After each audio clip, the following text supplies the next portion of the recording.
Look at this scene here at Doak Campbell Stadium. For the first time ever, the Alabama Crimson Tide have come to Florida State.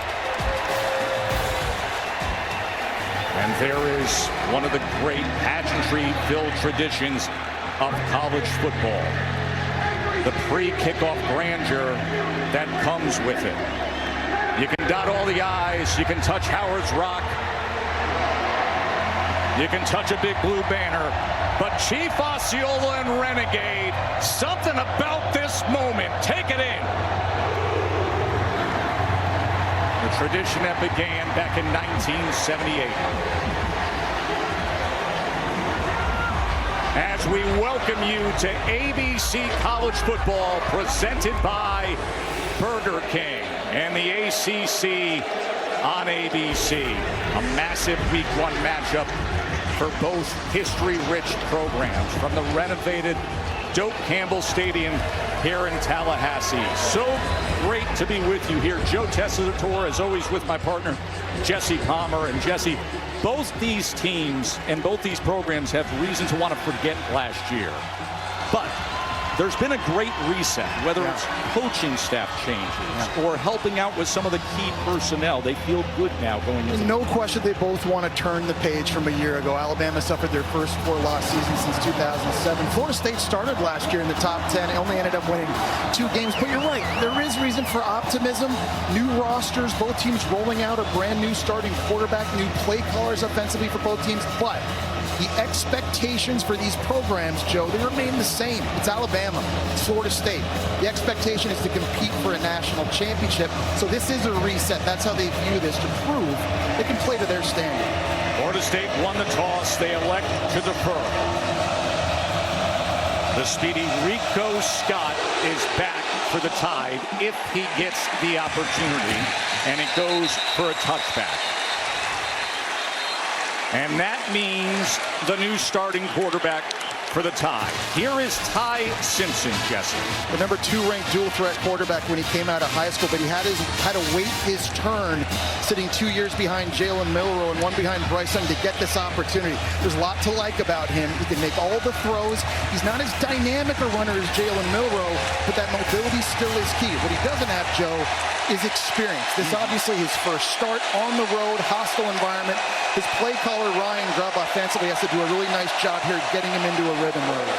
Jam Miller, who's set to be the starting running back this year, is out injured with a dislocated collarbone. So Richard Young, who was the prize recruit a few years ago, will carry the ball to get things started for Bama. Impact players built by the Home Depot, Jesse. There's a lot of guys we're going to be keeping our eye on here in this game. And when you talk about Alabama offensively, Caden Proctor, one of the best left tackles in the game. Ryan Williams, one of the best talents at wide receiver you'll see. Unbelievable ability. And Earl Little Jr., the Alabama transfer, playing that rover spot for Florida State's defense, really is the quarterback of their back end. Earl Little Jr., who just made the tackle after a 6-yard gain by Young. Play action. Simpson's first pass of the year is complete to Jeremy Bernard. Really love this play call here by Ryan Grubb early, putting Ty Simpson on the move and giving him one option. Jeremy Bernard running the out-breaking route. Just a nice throw. Ty Simpson with his feet underneath him, getting the completion, moving the chains, and that's the kind of play call that'll help a young quarterback in his first start just start to settle into the game. 12-yard reception for Bernard, who followed Coach DeBoer from Washington over to Bama in 2023. Here's Young again as he hits the hole on the right side for a gain of 2.5 yards, and it was Earl Little Jr. again, the former Tide player, with the tackle. Well, you're seeing Richard Young here getting some touches early. Their most explosive runner at running back from a year ago, Jam Miller, out of this game with a dislocated collarbone. So it's going to be a bit of a running back by committee approach here for Bama. 2nd and 7. Here's Simpson trying to extend the play. And he tucks and runs as he strides out just a yard beyond midfield.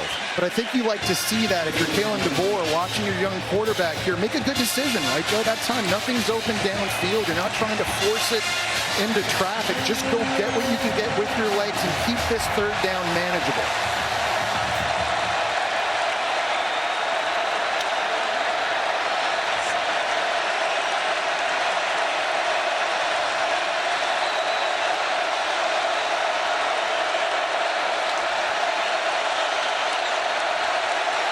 Simpson checking at the line.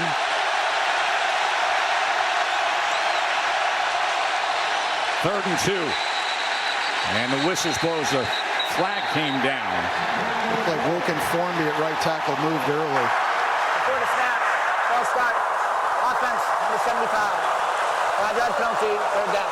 And that's a player on the offensive line who did have some struggles a year ago, Jesse. Yeah, the right tackle position was the weak link for Alabama's offensive line a year ago. Elijah Pritchett got most of the reps. He was really up and down. He's now gone playing in Nebraska. So Formby's in that spot now, but he really has to settle in. There's a lot of NFL talent on this offensive line, but that right side is where we have our eyes. Now, Caden Proctor on the left side is just a dominating mauler.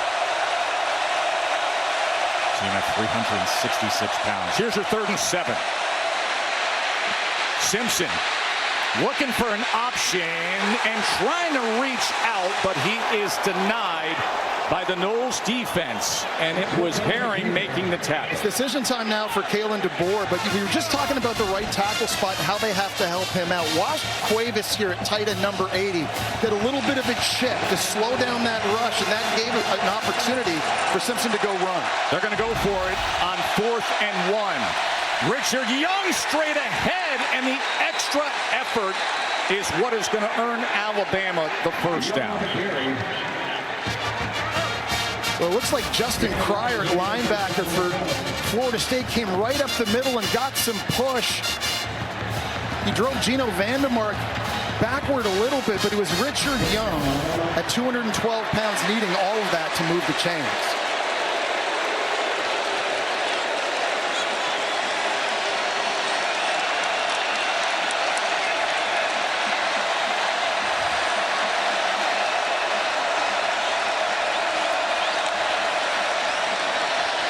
.244-pound Daniel Hill now in at running back as he takes it down to the 40-yard line. Let's say hello to Katie George. Good afternoon, Katie. Oh, good afternoon, Tess. Of course, Alabama there without Jam Miller, but a couple others are missing today. Nose tackle Tim Keenan will not play. DeBoer thinks he'll be back by the Wisconsin game. Tight end Danny Lewis Jr. had a lingering injury flare-up this week, so he's out. And right guard Jaden Roberts was questionable today. He is available at the O-line, guys. Jesse, what do they lose without Jam Miller? Well, it's home run hitting ability, both running and catching the football. He was an explosive play waiting to happen. 2nd and 3. Hill is going to be tackled for a loss as that front of Florida State was quick to get straight onto him. McCray was involved. Now you get a 3rd down situation, and here's another big test for Ty Simpson in his first start on the road. Florida State's got a new defensive coordinator in Tony White. He runs this 3-3-5 scheme. You see him right there, and they can be very multiple and rock and roll safeties to try and disguise their coverages and confuse the quarterback. So Simpson really has to be locked in here. Tony White was at Nebraska the last couple of years. Syracuse before that.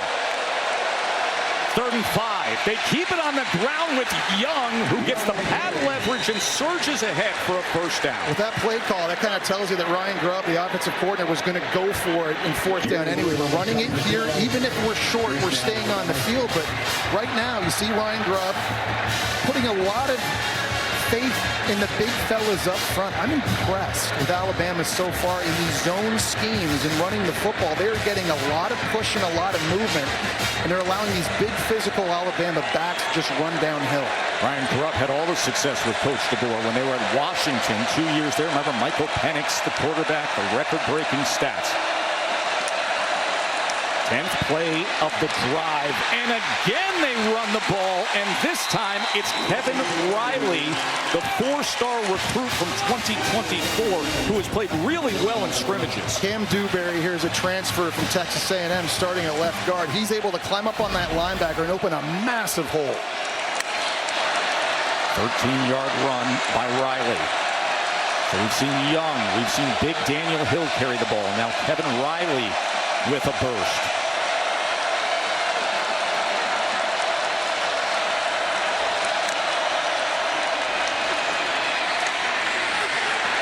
Riley again trying to get an extra push from that offensive line down to the 20-yard line. When you can run the football like this, it goes without saying, though. It certainly helps settle in your inexperienced quarterback, no question about it. Right now, they're having success going to the right and the left. If you're Florida State defensively, you sort of understand the game plan. They're going to be running at us early in this game. They have got to get more physical.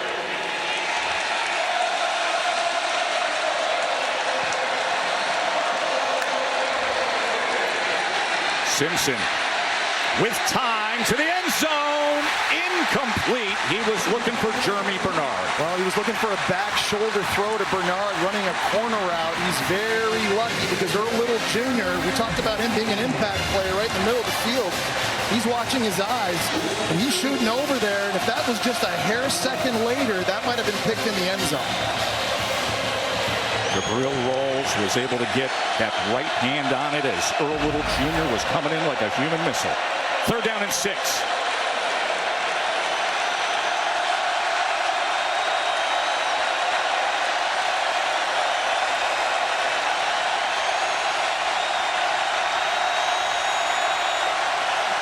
Play clock counting down on Simpson.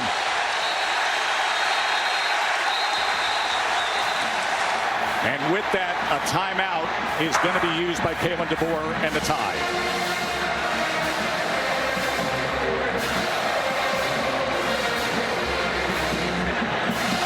We're going to take a break. When we return to Tallahassee, 3rd and 6 on this long opening drive for Alabama. The College Football Playoff begins December 19th and concludes with the National Championship January 19th on ESPN. You're watching Kickoff Week, presented by Modelo. 3rd down and 6 for Alabama. Opening drive. Play number 13 of this opening drive. They've run the ball 10 times. 3rd and 6. Simpson, they pick up the pressure up the middle. Simpson going to try to run for it and stretches out. It'll depend on the spot, and he's right at that line to gain as Rawls ran him out of bounds. Well, James Williams lost the contain on the right side of this line for Florida State. You see number 10, he goes inside there, and that allowed Ty Simpson to use his wheels and speed to get to the sideline and move the chains. You've got to have better rush discipline on those critical down and distances if you're Florida State. So now this drive that's consumed over 7 minutes to open up this game continues on. After the 6-yard run on 3rd and 6 by Simpson. First start of his career. And he gets it complete to Ryan Williams, who that quick acceleration as soon as the dynamic now sophomore turns the corner, gets it down to the 2-yard line. And I love them putting him in the slot there. Last year, you're used to seeing him on the outside of the field. That time, Ryan Grubb putting him inside on a double move. 1st and goal.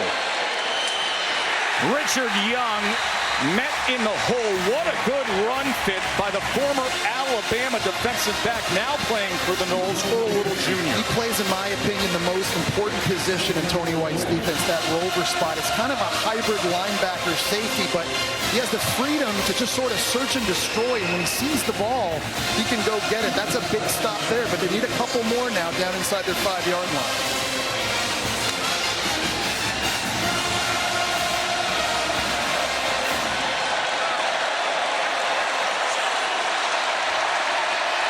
Tight end shift, Lindsey and Cuevas.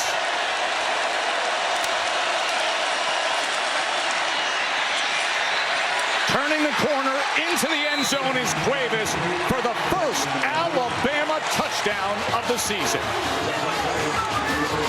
It's a nice play design by Ryan Grubb because the play fake is just going to freeze their safety, Ashlyn Barker, and allow Cuevas to get underneath it. This is a play that almost every offense in college football has, but this fake here freezes him, and that allows Cuevas to get underneath. This ends up becoming a run-pass option for Ty Simpson. He could have run that in. He took the easy throw, and what a great first drive for Ty Simpson as Alabama's new starting quarterback. Connor Talty is the new place kicker for Alabama as he adds the extra point.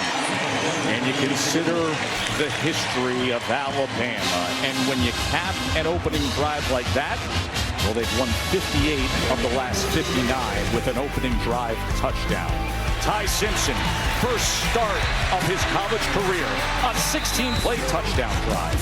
Run fast while you have the chance. Don't speak, let them know. ABC College Football is presented by Burger King. You rule.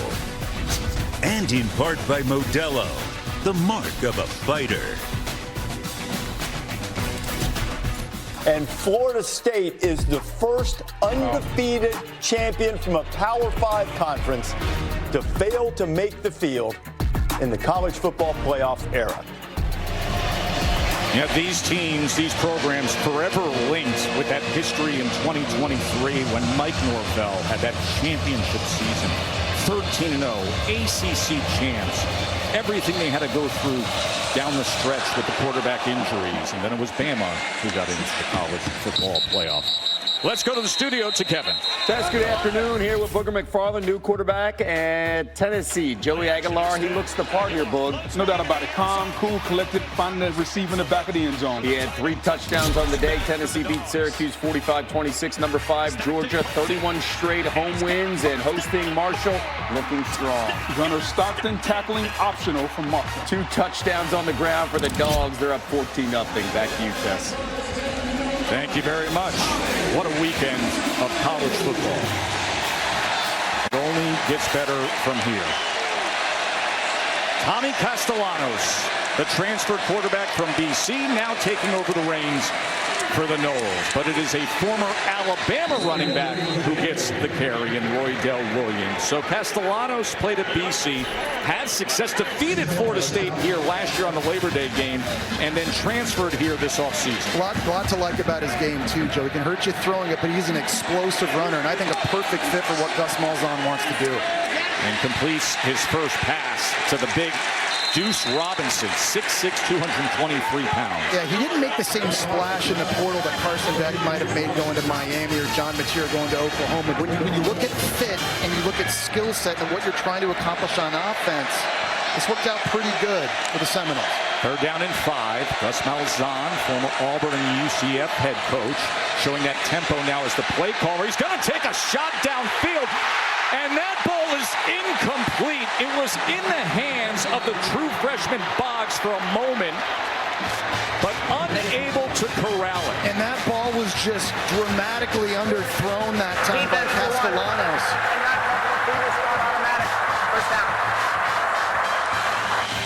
I mean, Boggs gets way behind the defender. It was Deshaun Jones. Ball thrown behind. He goes up to climb at it. It just gets knocked out.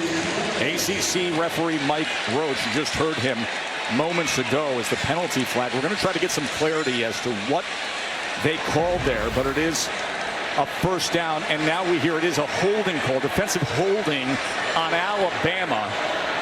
So what was a downfield striking completion becomes a first down due to the penalty. Very lucky break for Florida State that time. As a quarterback, if you're Castellanos, you're not going to get a lot of wide open touchdown passes against this defense. You've got to play just a little bit faster, and you've got to be on time. Jet motion as Castellanos keeps it, and this is exactly what he can do so well. He's quicker than he is fast, but his first 10 yards are so explosive. And part of why I love him here at Florida State is Gus Malzahn is going to feature him in the run game. On design runs like that, he's going to have the opportunity to scramble as well. But you can ask any defensive coordinator who faced him during his time at Boston College or UCF, he is hard to bring down. In a 1,000-yard rushing season with the Eagles.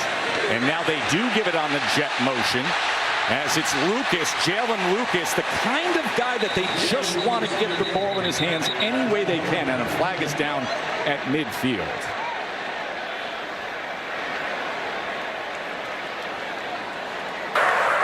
Holding. Offense from 87. 10-yard penalty. First down. It's Marquiston Douglas, who began his career at Florida State for 4 years before transferring to Arizona State.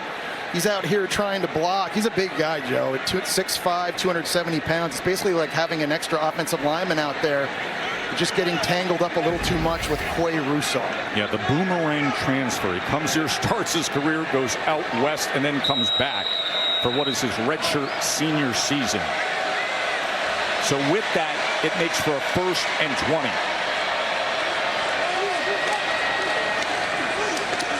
Sawchuk on the carry as he will make his way out to the 47-yard line. Yeah, really nice patience that time by Sawchuk and keeping his shoulders square to the line of scrimmage. He's able to kind of jump cut left, find a little crease to get forward, and Florida State now trying to get some of this yardage back. A big penalty helped them out, keep this drive alive, but as you get into these passing situations now, it's important. Good decision making from Castellanos.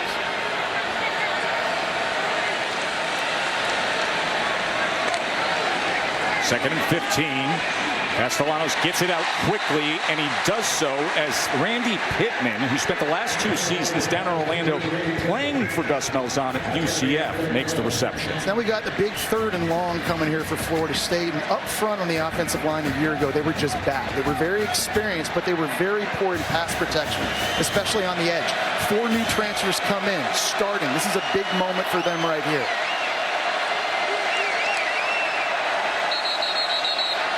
And now a timeout is going to be used by Alabama defensively. Their second already exhausted in this first quarter. Florida State facing a 3rd and 11 when we return to Doak Campbell Stadium.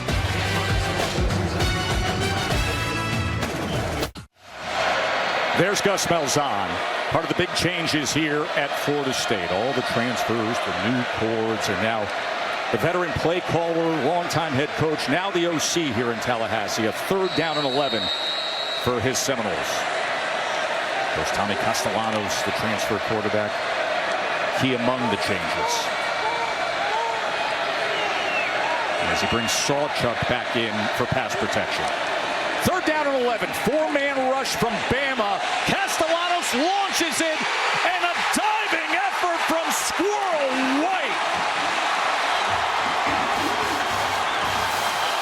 Squirrel White showing you his speed, and that was just a straight go route on the outside of the field. The Tennessee transfer can take the top off the defense. He's working against the true freshman Dejon Lee.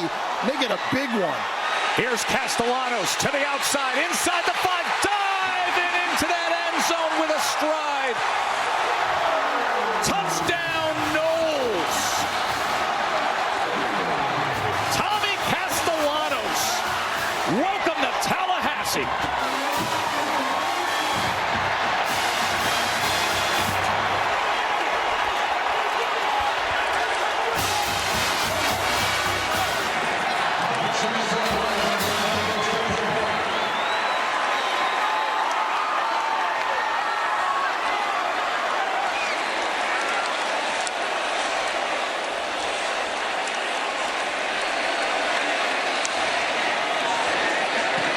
Weinberg adds the extra point, and in this day and age of college football, isn't it amazing how quickly things can change? And give Castellanos tons of credit because he found his best matchup. He had the Squirrel White and the speed to the outside working against a 6'4" talented true freshman that cannot keep up, and right away to get back to the line of scrimmage. And I love the scheme on the zone read touchdown by Gus Malzahn. This is going to handle this defender. He fakes like he's blocking. Pittman comes out and gets the block in the second level on Bray Hubbard, and you just go fast. One explosive play right back to the line of scrimmage, and just like that, Florida State back on the ball. And that was a very, very impressive answer. 3rd down and long. And Castellanos connected with Squirrel White for the 40-yard completion. Then the 9-yard touchdown run. And it's 7-7.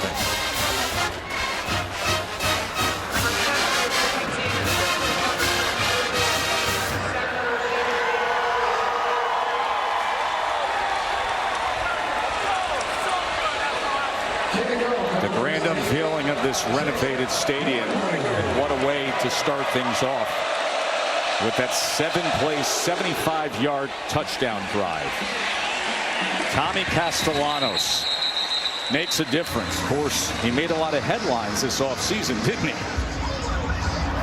Castellanos doesn't seem concerned. Remember this quote? They don't have Nick Saban to save them. I just don't see them stopping me. All disrespect will be addressed accordingly. Disrespect will be addressed. I know we stand on what I said, but there's no disrespect between you know that side with that team or anything like that. Well, I asked Tommy what his intentions were when making those comments. He said he wanted to let people know this is who I am as a person. I'm fearless. I'm relentless no matter who we play. He also said he was trying to instill confidence in his teammates. He wanted to let his guys know this is the type of leader I am. So I asked some of those teammates, I said, what did you think of what he said? They said, we want to run through a brick wall for this guy. So they got their swagger back, and it looks like the defense is feeding off of it, Tess. That's exactly right, Katie, as Justin Pryor just made the tackle on Richard Young. Well, here's the thing, Katie, too. I mean, when you make comments like that, obviously you're going to fire the opponent up, but there is a return on investment if your teammates buy into it. And Tommy Castellanos had a lot of his teammates text him after he said those things. He said, we got your back. We're ready to roll. We want to bring this thing back and get the swagger back, and it certainly feels like they have that early. After last year, 2-10, the disastrous Week 0 game over in Ireland that we were there for, maybe they needed that spark, and to hear that level of confidence. Ty Simpson, look at the time he has as he gets it downfield to Bernard, and it is a catch. That was tremendous awareness by the Washington transfer, Bernard, understanding where he was on the field, because that ball came out a little bit late, and I thought Bernard was going to catch it OB, but he was just able to slow himself down at the last possible second, just gear down right there. That looked like that was 2 feet in. And now tempo by Alabama, Ryan Williams, who can make bad plays look like good plays. And he has to get his touches, Joe. This guy is so dynamic. And a year ago, he just burst on the scene as a 17-year-old. His game against Georgia was legendary. But in the last 6 games, the production kind of went down. They need to feature him in this offense. Move him around, and you're seeing that already early in this one. But just creatively find ways to get him involved in the game. He's just too good of a talent. Well, that play against Georgia he had with 2.5 minutes to go, and Milroe with the deep ball, and then Williams just putting on a show with his athleticism. 2nd and 5. Richard Young. He goes ahead for 2.5 yards. Ryan Williams a year ago got off to that great start you mentioned. 8 touchdowns. That led the team. It was 4th in the SEC. And all of a sudden you get to the last 6 games, and he just wasn't getting enough looks, in my opinion. And you've got to find ways to get him reverses, jets, screens. You got to move him around. He's 18 now, so he's all grown up. Yeah. I mean, he's earned this chance, but he just has things you can't coach and you can't teach.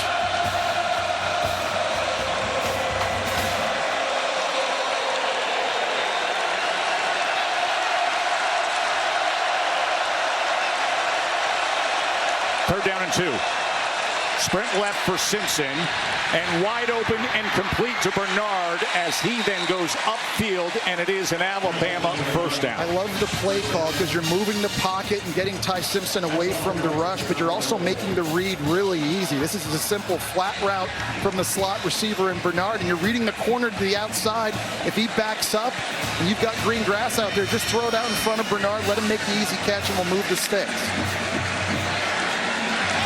Final seconds here of this first quarter.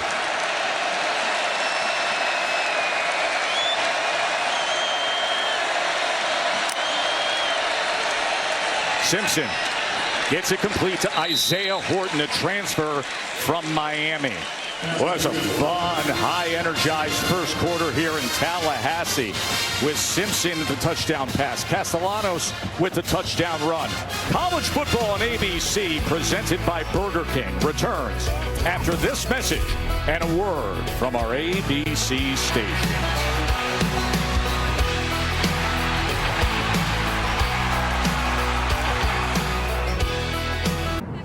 We're on the sidelines with Kalen DeBoer. Coach, your offense has gotten off to a really efficient start. What do you like about what you've seen from Ty in the group? Yeah, I mean, he's in a good rhythm. Guys are helping him out with the run game. I think we're doing a good job of just taking what they give us, and that's where it starts. What did you see from your defense on that opening drive?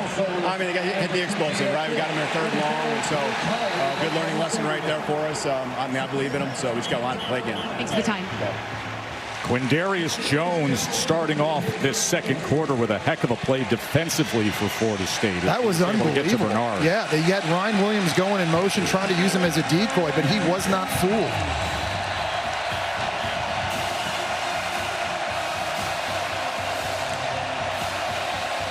Third down and 8. And the flags come in immediately.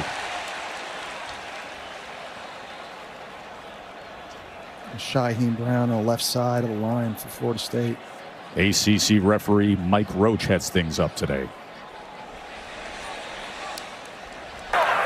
False start on the offense. 5-yard penalty. Third down.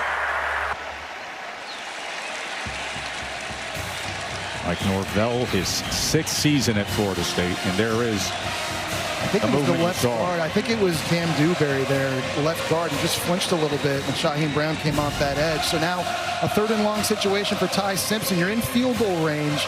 You just can't be careless with the ball. You cannot take a sack. You cannot force this thing into danger. If it's not there, run and get what you can or check it down. Points are at a premium here. Ty has completed his last 6 pass attempts. Here's a 3rd and 13 after the penalty. Pressure, steps up and is sacked. Tony White's defense active up front today as he was brought down immediately, and that was Tay Diggs, the transfer from Coastal Carolina, who gives them an explosive pass rush off the edge. Yeah, and there's games up front. They're looping guys. Diggs is here. He's the one who's going to get home, and everything just started collapsing quickly. Nice play call by Tony White, the new defensive coordinator for Florida State. And as we said, couldn't take a sack. It's now put him in really tough position here for a long field goal, the first attempt ever. Connor Talty is the new place kicker. He has a big leg. There were some concerns in camp with accuracy. Then he had a big week of practice this week. From 53. And it comes up short. So the defense for Florida State, with that big 3rd down stop, denies Alabama. You're seeing complimentary football. Phenomenal drive on offense led by Tommy Castellanos to take them down the field. You get the bomb to White, then the QB run scored. Defense comes back out, and they're able to get a stop. So, Joe, all of a sudden you're feeling like the momentum here at Doak Campbell squarely on the side of Florida State. This great day of college football continues on ABC, because coming up after this, it is number 9 LSU, number 4 Clemson. Chris, Kirk, Holly, and Molly will be on the call there. Castellanos gets it to Sawchuk. Sawchuk able to keep his balance just for a moment. Well, that was weird. That was miscommunication, because that time the center, Luke Pettibon, snapped the ball to Castellanos well before anybody was ready. I don't know if Pettibon thought somebody jumped offside, because the offensive line didn't move, the running back didn't move, and Castellanos like, dude, where am I supposed to go with this? There's Pettibon, grew up in Annapolis, went to Wake Forest, got great experience there, and now his first year at Florida State in the middle of that offensive line. Gotta watch out here. And they go with the tap pass to Lucas. Lucas gets upended and sent down by Keon Sabb. Well, you saw a little trickeration that time by Gus Malzahn. That time he had an offensive lineman, Micah Pettis, go in motion. He started up, lined up at left tackle. He moved all the way over to right tackle, and he shifted their tight end, Douglas, then into an eligible spot to catch a pass. It's something you always need to be aware of when you're facing Gus Malzahn, the trickeration. Empty set on 3rd and 5 for Castellanos. He's already scored with his legs. Can he move the chains here as Roydell Williams, former Tide running back, motions back? Castellanos gets it complete for a first down to Pittman. Really good job by Richie Leonard at left guard, the Florida transfer, picking up this blitz from Deontay Lawson. He's going to come this way. Leonard starts out, and he comes back and stones it. It's really good awareness. Williams can't find anything on the right side. But it feels like there's a nice rhythm and flow right now for FSU offensively here, mixing in the run. They're sprinkling in a bunch of different personnel packages, a bunch of different shifts and motions, trying to keep Alabama defensively on their heels. 5 runs, 6 passes. Gus Malzahn, the new offensive coordinator. Play action. Castellanos survives that and now dives ahead to the 40-yard line. It'll be 3rd down from there. He was tripped up by Justin Jefferson. This is a big area here for Alabama's defense, too, because you're kind of on that fringe area just out of field goal range. You don't want to give anything else up here. If you're Gus Malzahn, Mike Norvell, I think you're already talking. This is 4-down territory right now, right here. So don't be surprised if the Noles decide to run the football. And you see Alabama subbing some bigger bodies on the field. They're probably thinking that too. Florida State is 2 for 2 on 3rd down in this first half.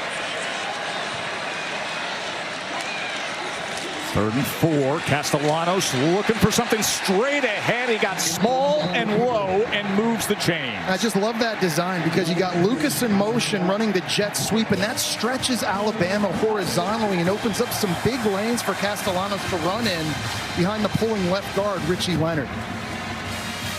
There is big Richie Leonard, 6'2", 329 pounds. The transfer from Florida. He was a big-time Bulldog worker at Florida. Led them in snaps 2 years ago.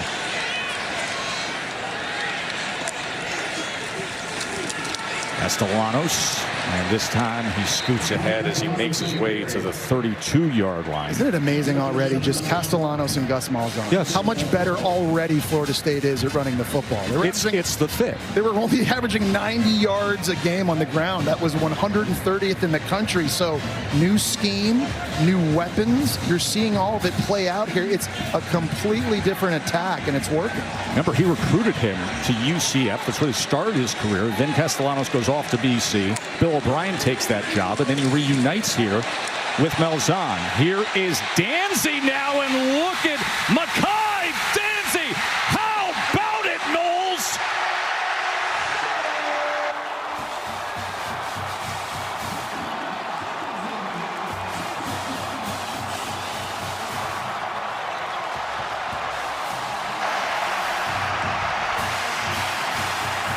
And just a phenomenal job of misdirection and another wrinkle added by Gus Malzahn in the run game.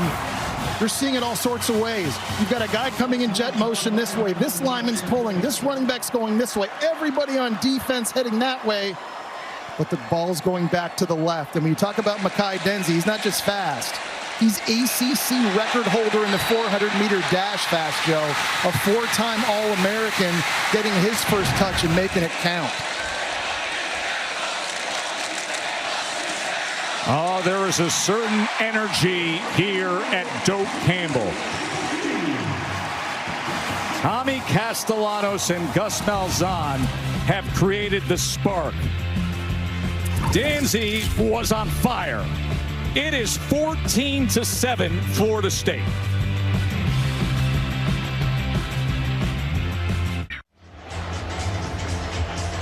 College football rankings are brought to you by Verbo. What can you say about Ohio State and Matt Patricia's start as the coordinator for the Buckeyes, just completely shutting down Arch Manning and Texas? So impressive. That was a statement win right out of the gate. Arch Manning was 17 of 30, 170 yards, a touchdown, and an interception. Of course, Matt Patricia, former NFL head coach, longtime Patriots coordinator, the new defensive coordinator for Ohio State with a big win today. Of course, the story for Florida State the last 2 seasons. Well, Mike Norvell has been on this incredible roller coaster ride. They were champions of the ACC in 2023, snubbed from the playoff.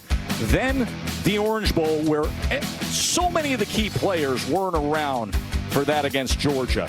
Last summer, the hype-built DJU preseason number 10. We flew over to Ireland with them. We're sitting there. We're thinking they're going to have a sensational season. Things unraveled after that. 2-10. But now, the new coordinators, the new talent on offense and defense. The key word, desperate and hungry. And they're leading Alabama 14-7. That ball is incomplete as Simpson couldn't connect with Gwes. Well, and I was asking him about that this week to put context to the word desperate. He says everybody talks about how they want to win, but you've got to be willing to make the sacrifices to get the edge to do that. There are a lot of people at Florida State, including that guy right there, that have something to prove. Castellanos got benched last year at UC. Mike Norvell had to restructure his contract this offseason. Gus Malzahn resigned at UCF. There are a lot of people with lots of talent that want to prove people wrong and prove people they can play to the standard here in Tallahassee. They're off to a good start.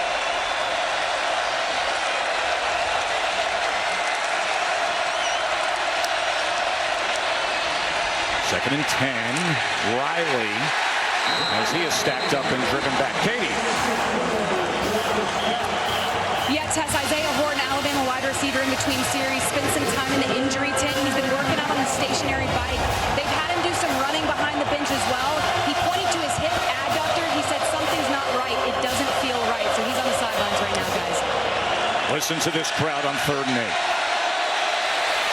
Simpson hit as he throws it, and it's incomplete.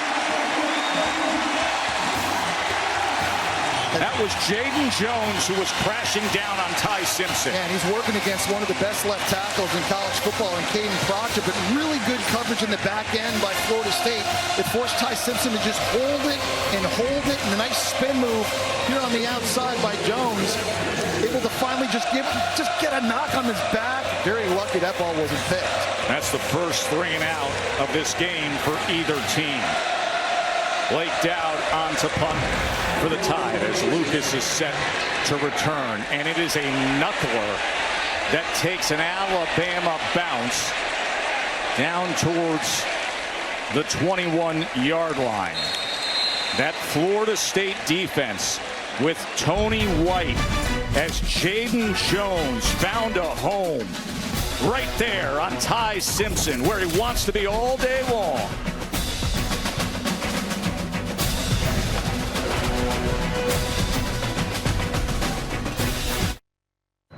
ABC College Football is presented by Burger King. Try the latest in the Whopper by You series, now featuring our guest-inspired Crispy Onion Whopper and Crispy Onion Whopper Jr., topped with golden onion rings, crispy onions, and sweet and smoky barbecue sauce. You rule. Right in the middle of this Labor Day Saturday of college football. And of course, things continue tomorrow, Sunday night, right here on ABC. It is Notre Dame and Miami in a top 10 matchup. And then Bill Belichick on Monday night, his debut with North Carolina against TCU. That's on ESPN. Florida State back out there for their 3rd drive. 2 combined drives for the Noles. 15 plays, 140 yards. And a touchdown lead on number 8, Alabama. Castellanos gets it quickly to Deuce Robinson, who kept his balance for a first down. Well, they've been on fire. They found a really nice rhythm. They've hit some explosive plays as well, but it's been mostly because of what they're doing on the ground. But nice balance, keeping Alabama off guard. That time, Deuce Robinson, the big 6'6" transfer from USC, finally getting his first touch in the game. He's got to be a big weapon for them, too.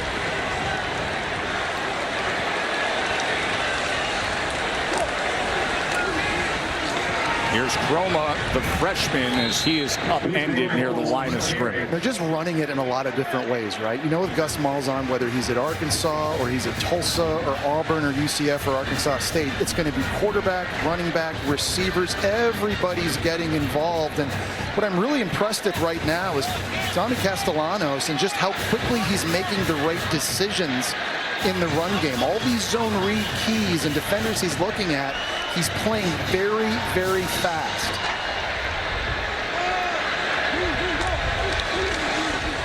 Second and 10. Roma again. This time he hits the hole. And look at the 218-pound true freshman drive ahead and move the chain. Yeah, he was really patient on that run. He actually saw and felt the linebacker in the second level as Nakai Hill-Green come this way, and then he bounces it back out. Chroma's a guy Alabama wanted, Ohio State wanted, Notre Dame wanted, but Mike Norvell got him, and he's a guy they think is going to be a big part of this offense for years to come. Usmain Chroma from Leesburg, Georgia.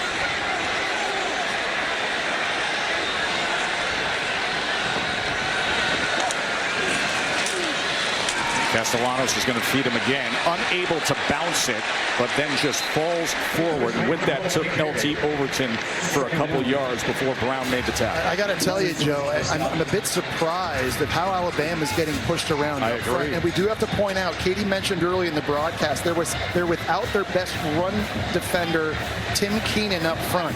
320-pound nose tackle. He's not in this game because of injury. You've seen Florida State have some success between the tackles. Well, remember we told you about the staff changes, and we'll get to it after this play, but there was a key one for Florida State that's making an impact already. Castellanos on 2nd and 7. Oh, Tommy with a spin for extra yardage, and it's another first down for the Noles. You have to keep pass rush lane integrity against Castellanos, or he's going to break out like he did right there. He's only 5'11", but he feels this lane. He just has that innate ability. We talked about him being more explosive than he is fast. The first 10 yards, man, he is shot out of a cannon. And I want to mention your new offensive line coach is Herb Hand, a veteran who's had many stops with Gus Malzahn, and when they're together, watch out. Ordell Williams, as he goes for 2 yards. So Herb Hand reunited with Gus Malzahn. They were both at UCF from 21 to 24, and they had a top 10 rushing offense, top 20 total offense their last 3 years there. And they bring over guys that sort of understand the scheme with them on the field, right? Adrian Medley, their starting right guard, comes from UCF. Randy Pittman at tight end, big in the blocking schemes, comes over as well. Castellanos has played in this offense at UCF, understands the terminology, and the execution level right now in the run game is really sharp. 2nd and 8, Castellanos. He's directing traffic, and then he is met and forced out of bounds.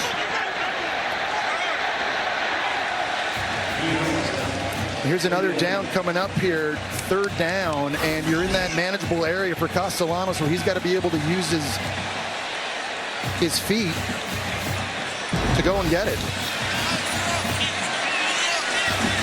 Pierre makes the stop there and creates a 3rd down and 4. So 81 rushing yards, have a rushing touchdown already. What can he do here on 3rd down?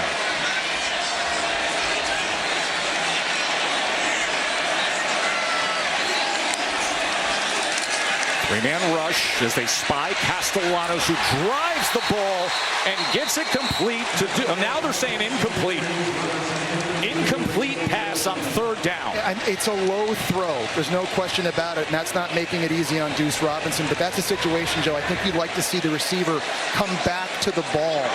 He's sitting in his zone. That time Alabama had 8 back. You mentioned they were spying him, worried about Castellanos running it. That just has to be a better ball and a better job by the receiver coming back to it, make sure they're on the same page. It'll be a 45-yard attempt for Jake Weinberg. He got playing time in 1 game last year and then won the starting job this year.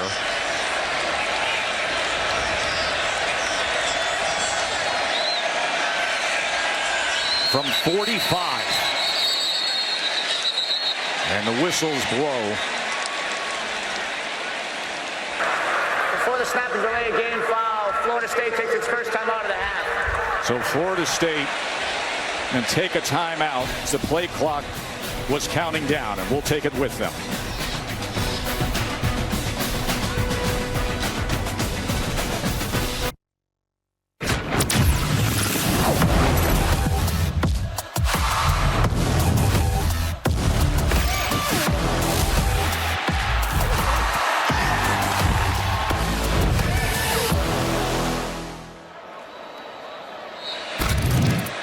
Boy, if ever there was a day built for the new direct-to-consumer ESPN app, it is a college football Saturday like this. Jake Weinberg out to attempt the 45-yard field goal. And the second field goal made of his career gives Florida State a 10-point lead over number 8 Alabama. Norvell's liking that. 3 drives, 3 scores, and they've been doing a great job running the football. They've had that ability, and they've done it in a variety of ways. Let's take a look at the All-State Good Hands play. And it started off with Castellanos on this QB run. He's looking at the defensive end crash, keeps the football, uses that speed to the outside, and he's able to score. Later, Jalen Lucas, jet sweep motion, you fake the handoff and just follow him to the outside for another big one. And then finally, the eye candy from Gus Malzahn gets the track star and converted running back Micah Danzy once again to the perimeter. 111 rushing yards already for Florida State. Some of that has come on designed runs, some of it has come on scrambles, but a lot of different people touching it. And right now, Alabama's trying to find the answers to slow down this run game.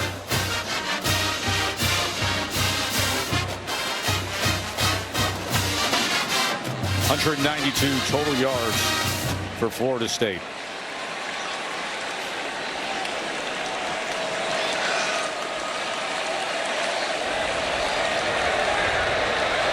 Great atmosphere here in Tallahassee today.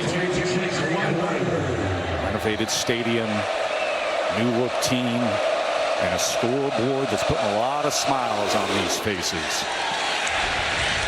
Thrilled that you're with us here for this ABC 3:30 game to get the season started. You know, we had an interesting conversation with Mike Norvell the other day of now that he's not dealing with the play calling abilities, how it gives him the chance to act more like a CEO actually down on the field, just like Gus Malzahn handled things. Yeah, it allows him to connect with players throughout the course of the game, not just on offense, that's what he's used to doing, but on defense and on special teams. And I think also what was interesting, giving his and lending his perspective to the coaching staff as well, situationally in all facets of the game. It's really allowed him to be more of a CEO on the field. It's obviously a new role for him, but so far in this first half, I think it's working out pretty well. Yeah, the ability in real time to coach the coaches, and a 10-point lead for the new look Noles. Richard Young, as he gave a little something at the end to Edwin Joseph with that shoulder. Bama's got to be able to get this going. They have to run the ball conventionally with running backs. No more Jalen Milroe. He can't break off an 80-yard touchdown run, even though Simpson gives you a little bit of mobility,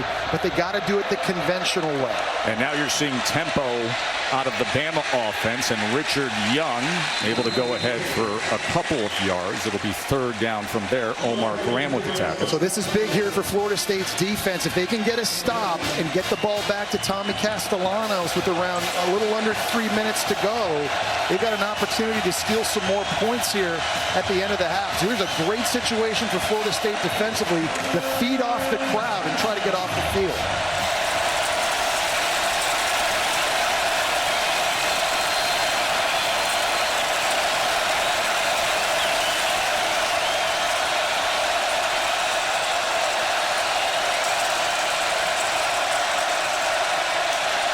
Listen to this crowd on 3rd and 3. Simpson gets it complete to Williams, and it's a tied first down.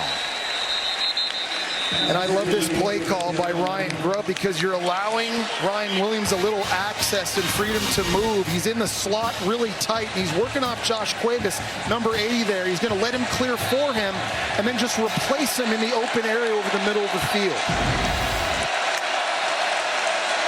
Simpson, after that completion, now time to pick his option. He goes to Young, who was tripped up. He would have had the first down if he kept his balance. So they're going to go to the 2-minute timeout here as the rain starts to come down in Tuscaloosa. I was just going to say, Joe, I'm impressed with Ty Simpson and the decision-making and the poise right now, throwing the checkdowns, doing what's right with the ball.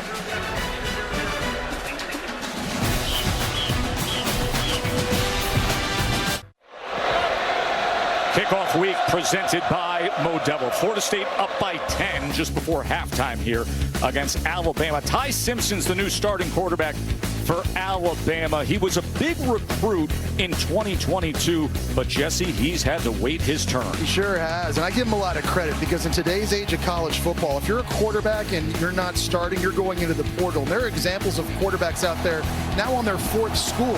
Ty Simpson believed this was the best opportunity for him to win a national championship and play at the next level, so he stayed to compete. Driving rainstorm all of a sudden here as Simpson gets it to Jeremy Bernard on 2nd and 4. 1 timeout remains for Alabama. Katie? Yeah, Tez. Well, Ty Simpson, he told me one of the many reasons that he stayed at Alabama was because he watched guys like Mac Jones, Brian Robinson, guys who got better year after year, waited their turn, and then finally made a name for themselves their senior year. He said, I didn't want to take the easy way out. I knew I had room for improvement. I've done that.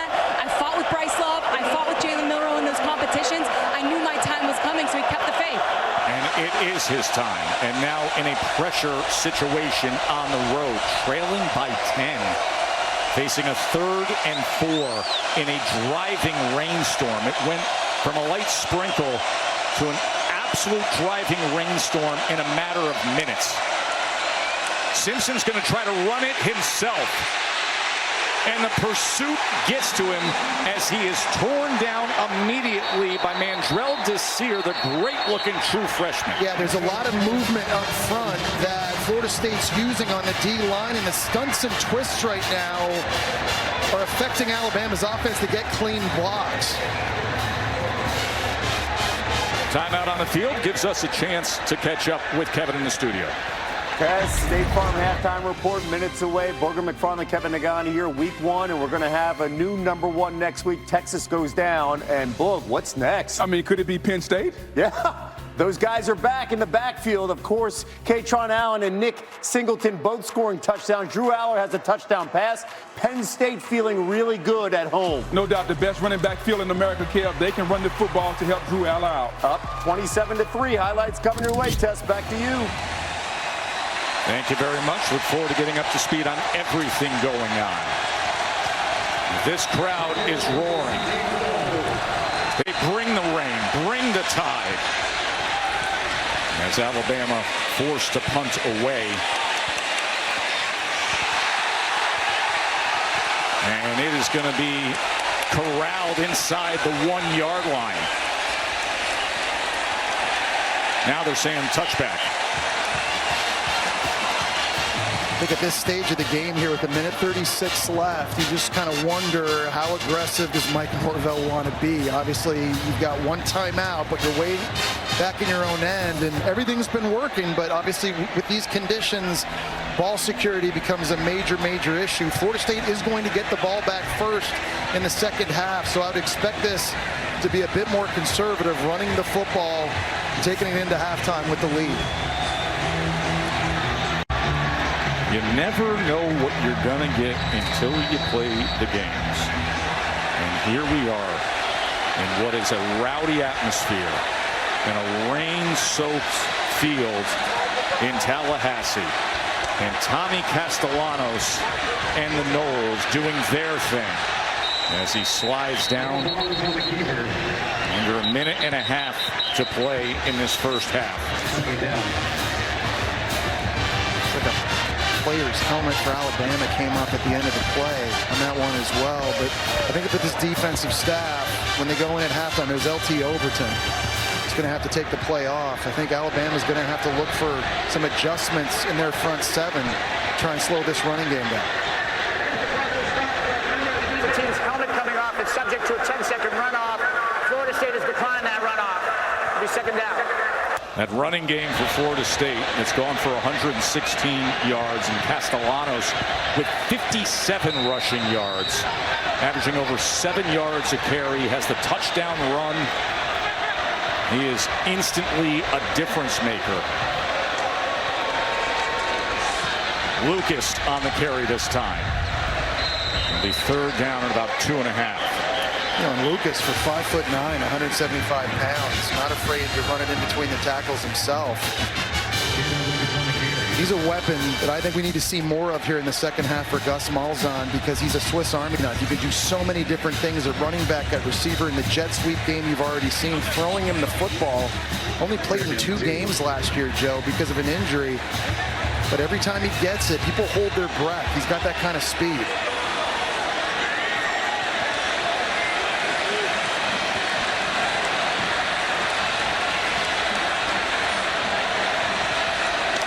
Third down and 2. Veteran quarterback Castellanos, as he finds a way to work Lucas into the mix again. I know they're not throwing the football, but you can't relax here if you're Alabama, because with all the motions and all the jet sweep action, you've got to have great eye discipline here for Alabama at the end of the half to locate the football, because we've already seen if you lose track of it, it gets run right by you or it gets thrown over your head. They really got to dial in with really good eye focus here for Bama defensively.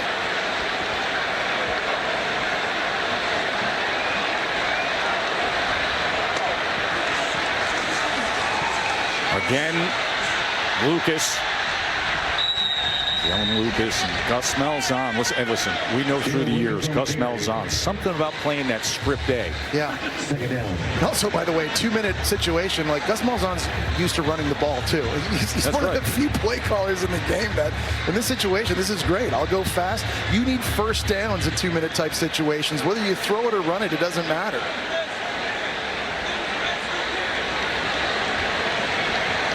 Two new coordinators for Florida State. Gus Malzahn, a play caller solely again after his years as a head coach.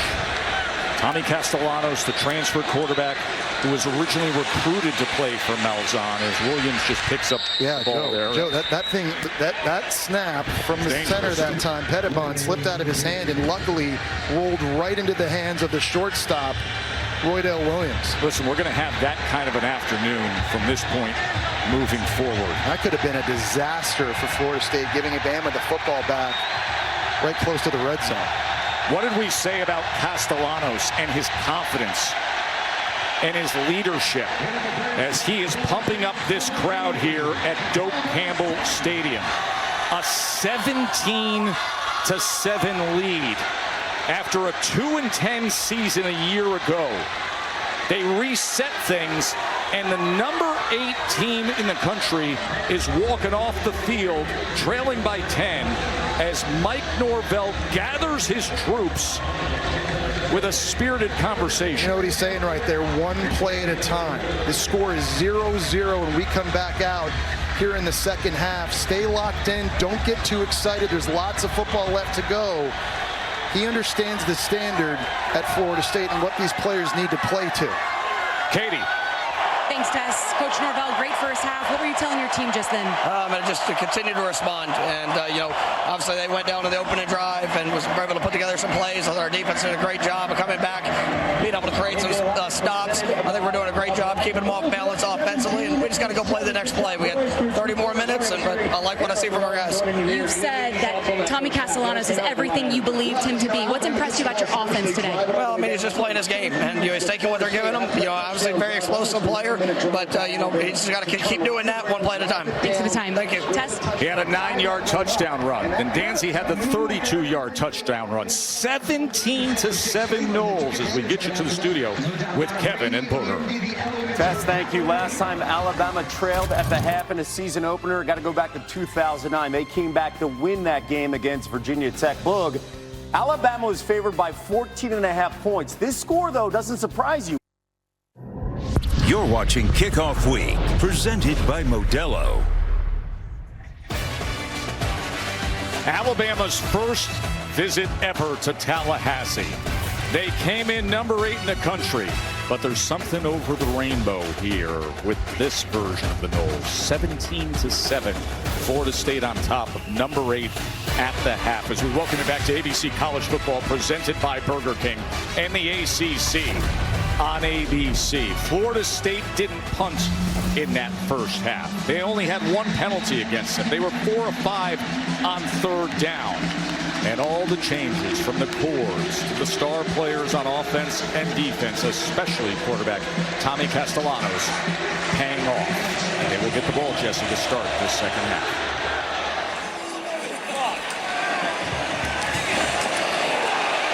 And bringing it out on the return is Singleton, as he is upended at a 15-yard line. Coverage where it counts, presented by T-Mobile 5G Home Internet. Well, Castellanos is 7 of 8 throwing the football, but I've been really impressed with his decisions and when to run it. Here's a passing down.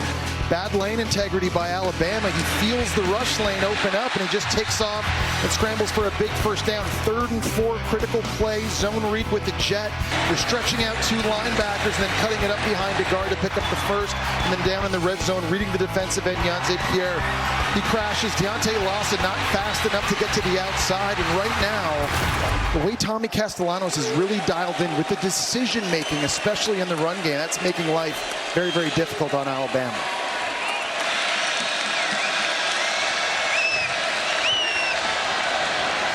Roma will open up this second half with a run out to the 22. Katie. Yeah, Tess, I spoke with Kalen DeBoer when he came out of the locker room, and he said right now our defense is playing hesitant. He said Florida State's done a nice job throwing in some new wrinkles. He told his guys, go attack, do your job, stop being hesitant. The quarterback clearly keeps plays alive, especially on third down. He said we have to be better in those critical portions of the game, Tess. 2nd and 3.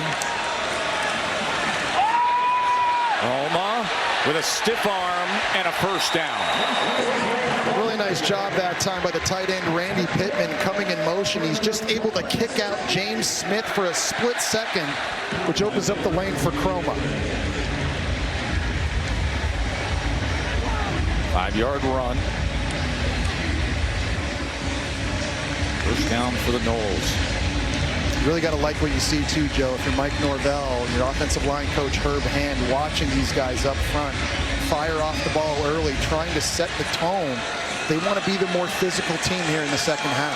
You know, it's impressive, all the individual parts in the transfer portal coming together and gelling early on. Castellanos, as he makes his way to the 29-yard line. That offensive line, you know, sometimes we talk about the communication being cohesive, but this unit is gelled early on. Well, yeah, and they've got a combined 150 starts, but this is the first time they're actually all starting together. You essentially have 5 new people up front, but they are doing a good job communicating with one another. It all starts with the Wake Forest transfer, Luke Pettibon, up at center. He's really got everything in control, as you see Herb Hand right there. Gus Melson raves about the way that he identifies things up front. Castellanos trying to extend the play, backing up to the 16-yard line, and then throws it away. It'll be 3rd down and 8. Beeman had pressure for the time. Alabama's got to find a pass rush. That was a big problem for them a year ago, Joe. They only had 25 sacks. Someone has got to be a force off the edge in this type of situation to get pressure on Castellanos. You think back to the great defenses that featured guys like Will Anderson and Dallas Turner and Chris Braswell. They didn't have that last year. They're hoping they can find some of that this season. Got Yanze Pierre out there right now, number 42. He's the guy that they say gives them the most juice. By the way, Courtney Upshaw's cousin, Yanze Pierre. And the flags ring in. Full start. Offense, number 57. 5-yard penalty. 3rd down. And it's a bit of a catch-22 as well. That's Micah Pettis, the transfer from Ole Miss, with the penalty for Florida State. But if you're pass rushing here on this 3rd and long situation, you can't be reckless, because we just showed you what happens when you get out of your lane. You got to win. You got to have great hands, great leverage, great technique up front to get home. But you can't be reckless. You still have to be able to play under control here. 3rd and 13. Set up the screen to Chroma.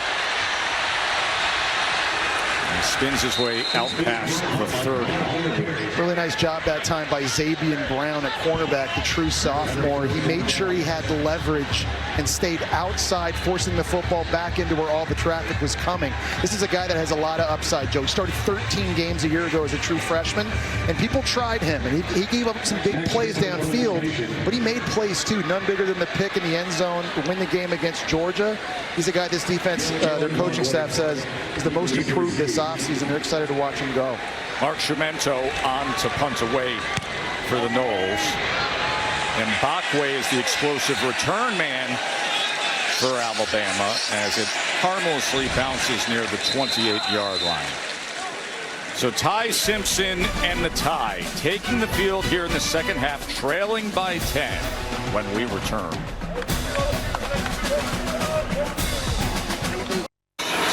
Boys, you guys are crushing it down in Tallahassee, enjoying the game. We got a big one tonight between Clemson and LSU, a couple of veteran quarterbacks. Yes, you can love this matchup. Keep an eye on the revolutions on the football. When it comes out of Nussmeier's hand, Lubbock can spin it too. Yeah, coming up right after your game down here in Death Valley.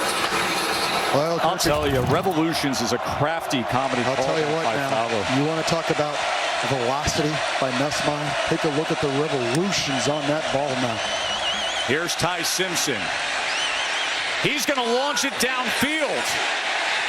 And that was overthrown. Earl Little Jr. was the closest man to the ball as Rico Scott was the intended receiver. Of course, LSU Clemson is going to be a thriller. The atmosphere in the other Death Valley is going to be rocking. And I think it's going to come down to which offensive line does a better job protecting their respective quarterback. LSU's got a lot of new bodies up front in the O-line this season, going up against Peter Woods and TJ Parker, two likely first-round picks from Clemson. And then on the other side, you got Patrick Payton, the Florida State transfer, now rushing for LSU on that side. Harold Perkins, Jack Pyburn.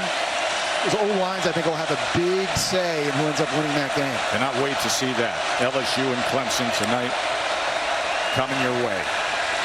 Simpson gets it complete to Bernard. Jeremy Bernard. And the Tide cross midfield and move the chain. Well, that was really nice that time. They had a stack release. Ryan Williams on the outside running the post, and that clears out the corner and allows Bernard underneath to work on the corner route to make the catch. Another nice play design, something that Ty Simpson feels very comfortable with. All the attention that Ryan Williams draws, and that stack release ends up with a 30-yard reception to Bernard.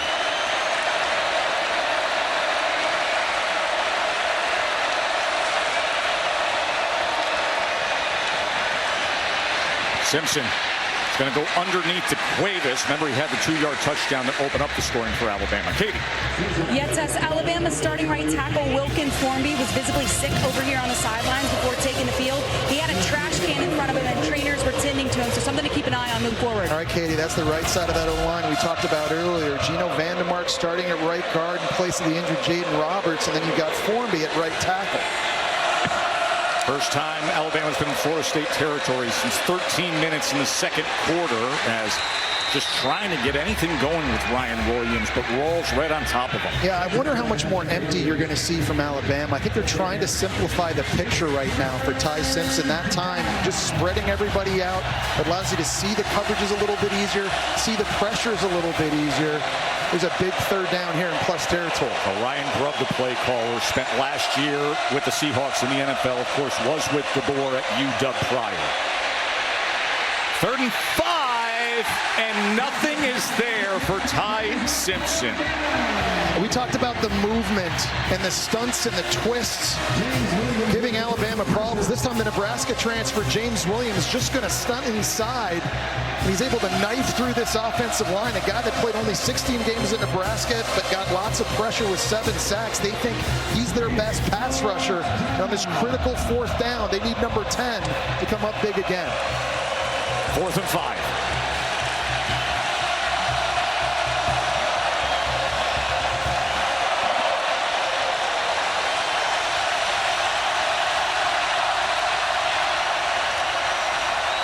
Fourth down for Ty Simpson, and coming up short is Kevin Riley out of the backfield by the length of a football as Justin Cryer makes the play. Joe, I think a better throw gets this first down for Alabama. If this ball is out in front of Kevin Riley, he's able to catch it and advance it, no question. It's a good read by Simpson, but you see how it was thrown behind him. His forward momentum had to stop to reach back and make the catch. Cryer was there right away to make the tackle, and this thing's going to be close. Well, it depends on where they mark that ball, but you could see by the initial tackle and where our unofficial yellow line is, it's well short, but let's see what the measurement comes up with.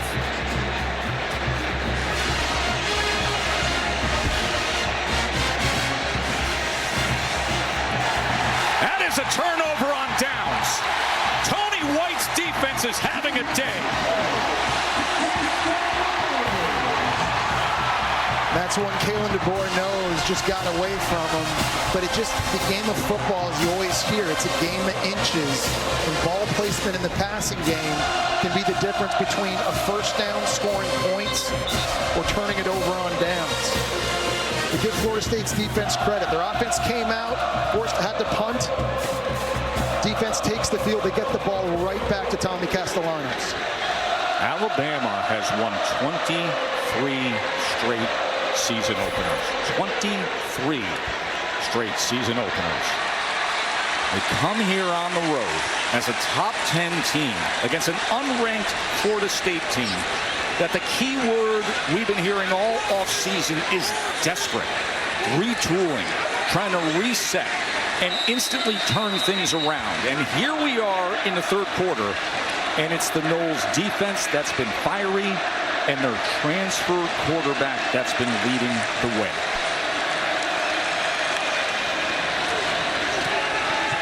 Castellanos finds his man in stride, and it's Jalen Lucas. Look at Lucas go! Bray Hubbard finally tracks him down, but these Noles are knocking on the door again. The play fake, it froze Xavier Mincy at safety and allowed Lucas to get wide open behind him in the passing attack. Another example of eye candy by Gus Malzahn that Alabama right now is just not able to handle. Eyes not in the right place, and the ball goes over their head. A 64-yard play, Castellanos to Lucas. Holmes, short side of the field, trying to get the pylon, and he does. Listen to this place roar.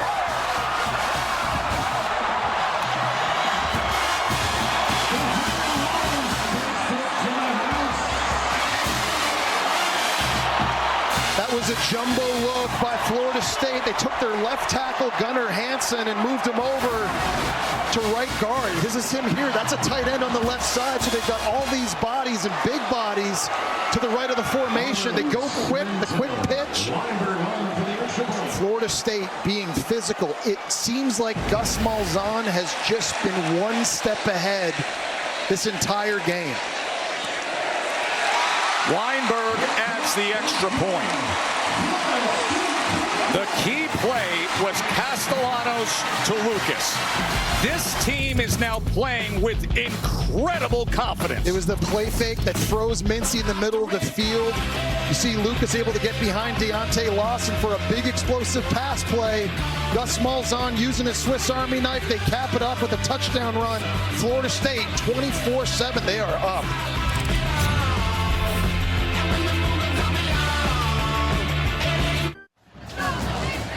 What a difference a year makes. 24-7 Florida State over top 10 Alabama. 24 points, more than Florida State scored against any FBS opponent all of last season. And now today's Aflac trivia question. So 3 top 10 matchups this weekend. Prior to this, when was the last top 10 season opening matchup? This is a spectacular opening weekend of college football, week 1. And this score is shocking everybody. Got a thought here on the Aflac trivia answer? Can I guess? LSU, Oregon? It's a good guess, but the Aflac trivia answer are these two teams. Number 1, Alabama against number 3, Florida State, back in 2017. And Alabama won that game 24-7. This just feels big, though, doesn't it? I mean, this whole first week of the college football season, it's must-watch television. And everybody has an excuse to never have to leave their living room today, the entire day. And, of course, tonight is LSU at Clemson. So now a 17-point poll for Ty Simpson making his first start at quarterback. Daniel Hill is tripped up, but does spin ahead for extra yardage. And T.J. Kirkland makes the tackle. His sense of urgency now has to pick up for Alabama. The tempo does too, as you see them going fast. Your defense seemingly can't stop Florida State, so to get back in this thing, you need to score points on every drive from here on out. That's how it feels for Alabama. 2nd and 7. Simpson drives the ball, and it's incomplete, but a flag is down back at the 26-yard line.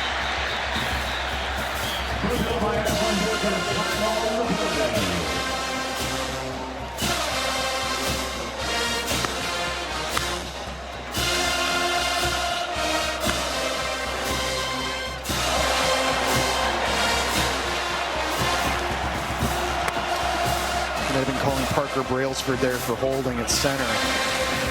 It's going to back Alabama up a little bit more. Where's Ryan Williams? Seriously. For Alabama's offense. Right now, 4 catches, only 27 yards. They have not been able to get him downfield. If I'm Ryan Grubb, I'm trying to scheme ways to get my best weapon offensively, the football, vertically. Here he is lined up right here. Now you see him in motion. They're moving him around again, but we're seeing him a lot more in the slot now than we did a year before. 2nd and 17. Simpson. He gets it complete, and again it's Bernard, and Bernard past midfield. And that is exactly what they needed to try to spark something and dig out of this hole. And a really nice rhythm on the throw that time by Ty Simpson. So you see Williams in the slot. He's going to clear this out and open up the area on the dig route for Jeremy Bernard. Nice job catching it and advancing and getting some yak after the catch. Jeremy Bernard, the leading receiver, at 117 yards. And Ryan Williams just had 4 catches for 27 yards. So Bernard's been the go-to for Simpson. One-man rush as they go with the inside screen. The Woods ball's out. And they're going to say it's incomplete as Williams could not put it away. They're so lucky that wasn't picked. So lucky. And I like the idea of just getting him a screen, getting the football into his hands over the middle in traffic, as you see Ryan Williams limping off the field after this hit. This is one he's just got to be able to secure and get upfield. Takes his eyes off it for just a moment. Then takes a big shot from Ashlyn Barker, 6'3", 215-pound safety, patrolling the middle of the field. And you see Williams limping off the field. He added weight this offseason and tried to deal with what ended up being the back half of last season when he tailed off the wear and tear of the SEC season. And now Florida State trying to punish him here in week number 1. Dre Washington is met right at the line of scrimmage.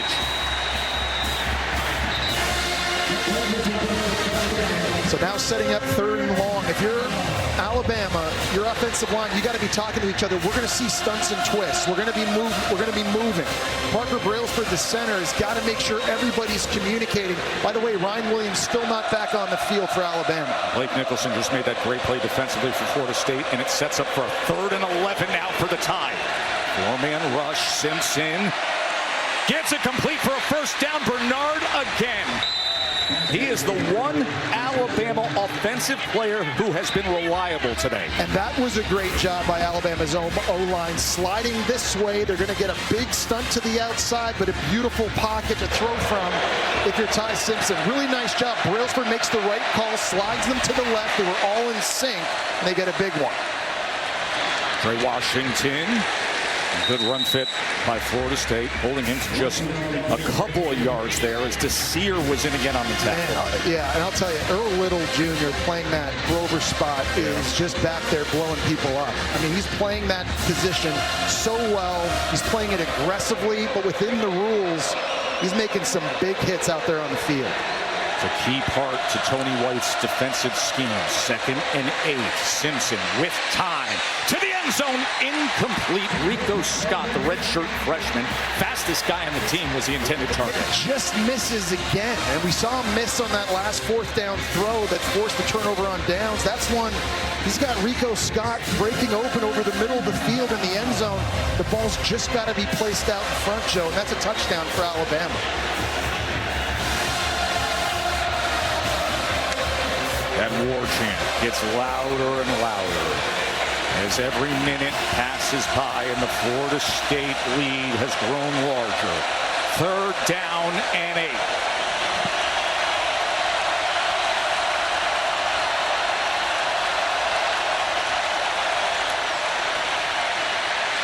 Simpson, a lot of traffic in that pocket, and Daniel Lyons created havoc. He looped outside, was working against Formby, the right tackle, and just bull rushed him right back into the lap of Ty Simpson. You see it coming from the right-hand side right there. 4th down, no question. You need to be thinking about 6 in this situation. Again, where is number 2, Ryan Williams? And how can we get him the football? 4th down and 8. Simpson patiently waited his turn for all these years. Now there's urgency. 4th and 8. Downfield, desperate hope. Flag comes down as Ryan Williams was defended by Edwin Joseph. It was a double move slant and go, and he had Edwin Joseph. He was going to get in behind him and score. Edwin Joseph did the smart thing, Joe. He basically tried to tackle him because that prevented a touchdown. And that's a first down, Alabama, as Mike Norvell knows that if his defense had come up with that. But we need more of this if you're Alabama. That's what you got to be thinking about here. It's great to throw screens and underneath double moves and jerk routes and stuff, but let one of the faster players in the country try to get behind this defense. More aggressive play calling and shot plays for Ryan Williams. The big back is Daniel Hill. He's a pounder at 244 pounds. Flanking Simpson with a fresh set of downs. Simpson goes underneath, and it was off the hands and dangerous again as Edwin Joseph potentially had a shot at it as Ryan Williams was the intended target. He's got to put two hands up, Joe. Remember, he took that big hit on the screen over the middle of the field. I don't know if that's giving him alligator arms, but it's not enough to just put up one over the middle of the field. I don't know if he's thinking about the hits or the bodies. You got to show toughness, and you got to be willing to make that play. One of the most dynamic players at the start of last college football season. Today, only 27 yards here in Tallahassee for Ryan Williams. Now, Jeremy Bernard is lined up in the backfield. Simpson on 2nd and 10.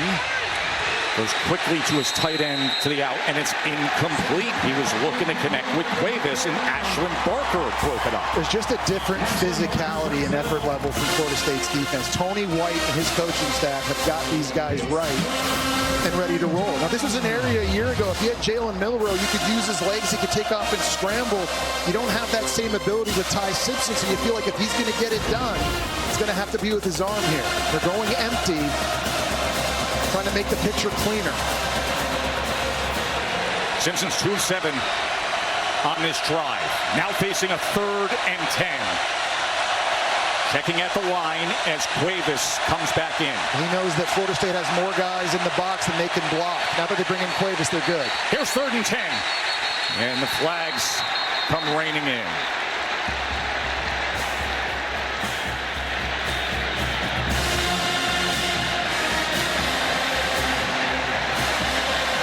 You know, they reduced capacity here at Doak Campbell Stadium with their luxury renovations by 12,000.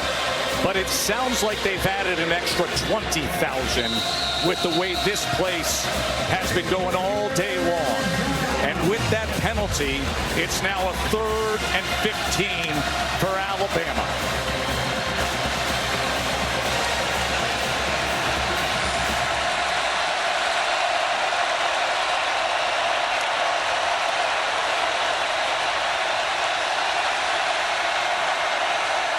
Play clock for Simpson. 3rd and 15. Oh, the ball's out! And Parker Brailsford, the center, is able to scoop it and safely put it away and get upfield. It was Elijah Herring, the transfer from Memphis at linebacker, the first to get to Ty Simpson. Daniel Lyons involved as well. Right up the middle, he's trying to climb up in the pocket. It's initially a good blitz pickup by Daniel Hill, but he can't hold on, and Parker Brailsford was there to scoop that up and get back whatever he could. Very lucky, though. That wasn't a scoop score, Florida State. Oh, Elijah Herring, who played at Tennessee for a couple years, then starred at Memphis, and now forces Connor Taltney to come on for the 40-yard field goal attempt.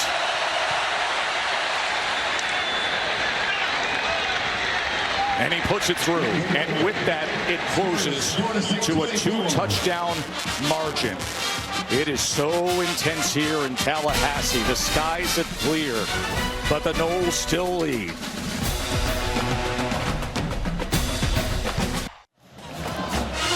Hope that was worth the investment, guys. A look at the Taco Bell Live Más student section. Only one student section can claim the title of Live Más student section of the year. Who will take home the trophy this year? Well, this crowd here in Tallahassee, they are revved up. They were revved up at Bullwinkle Saloon last night, Potbellies and the War Horse, and now it's rolling right into today with this lead against number 8 Alabama.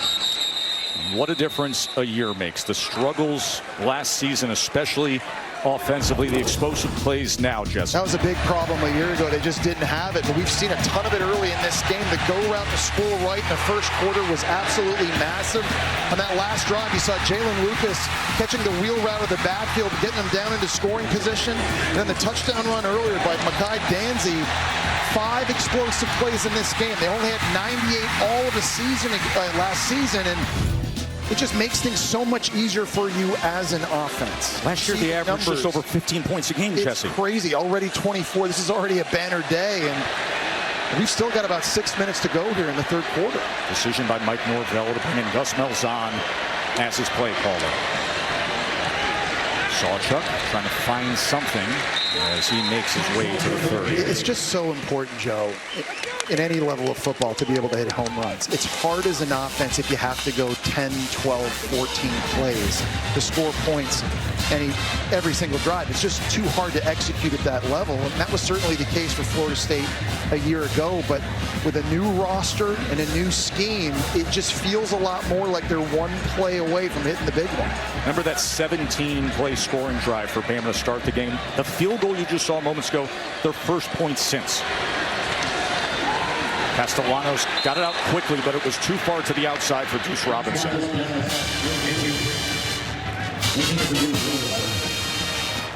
Just gonna slow it down here on third down, obviously. We see him go fast, and he mixes his tempos up. Different varieties. Bringing Squirrel White on the field now. Making a substitution with Javen Boggs, true freshman, for an empty look here. These are those situations when Alabama's decided to sit back. Castellanos has been able to take off and run and go get it.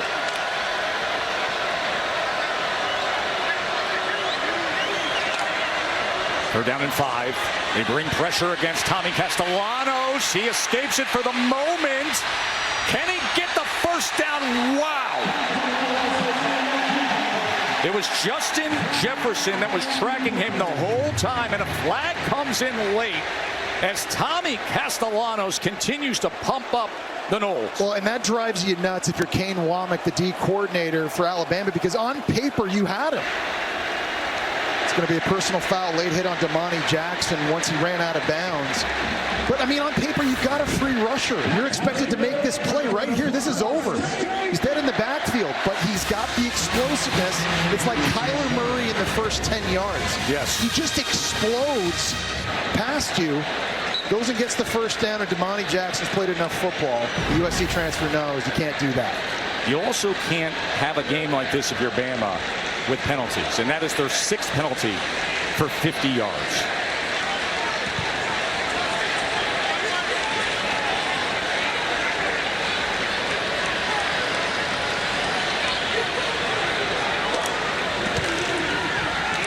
Williams, who played at Alabama, with the carry.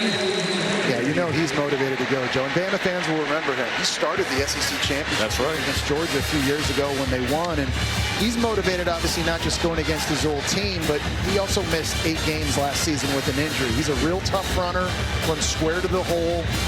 And he's a nice piece. They've got 4 or 5, I think, really good backs at Florida State, and they're all getting their touches. And they started that SEC championship game against Georgia. Also the CFP semifinal, that Rose Bowl against Michigan. 2nd and 5 as they go with Lucas again on the jet motion, but he is tackled right at the line of scrimmage.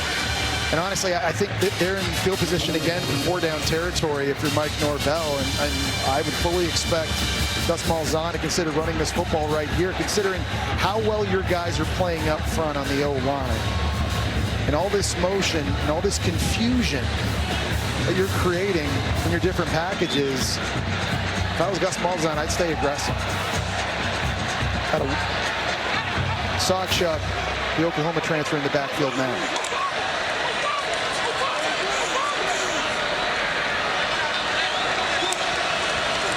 Third down and 4. Castellanos with time. went downfield, nobody home, as Douglas was the nearest receiver, the 270-pound tight end on the crossing route. They were trying to make Alabama think run with the jet sweep motion. You've got the biggest tight end on your roster out there short of the field, and it was actually him running the route down the middle, and I think he was open for a split second there, Joe. I think Tommy Castellano just airmailed that one for a little bit, but that is a big-time play for Alabama's defense, down 2 touchdowns.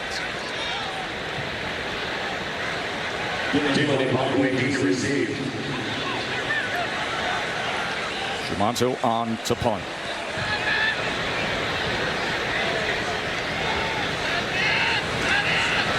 Nose down, back rotation, looking for the inside the 10 pin, and it leaks into the end zone.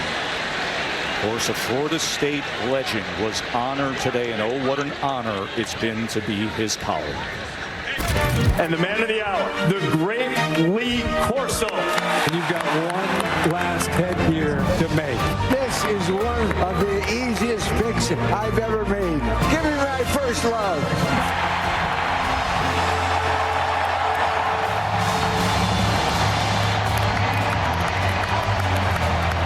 Beautiful celebration for Lee Corso. Just synonymous with college football. I remember as a player, Joe, in the late 90s, like you couldn't leave the hotel to go to the stadium until you saw who Lee Corso picked on game day. Of course, a football and baseball player here with the Noles. And absolutely beloved. They honored him at halftime here as well with the Florida State marching chiefs spelling out Corso as well. Ty Simpson now with the ball back, and he is sacked. He is brought down by Thompson. The Nebraska transfer has a really good understanding of Tony White's defense. He's going up against who some think is a top 10 pick in Caden Proctor, and he absolutely works him one-on-one. Simpson struggling again to find anything, pressured again and incomplete. It's going to be 3rd and 17 just like that.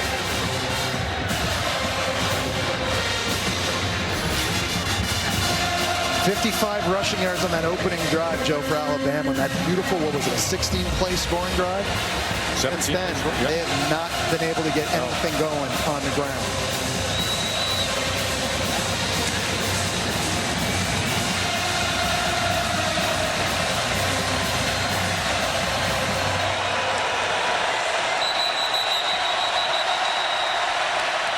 Alabama is going to use a timeout.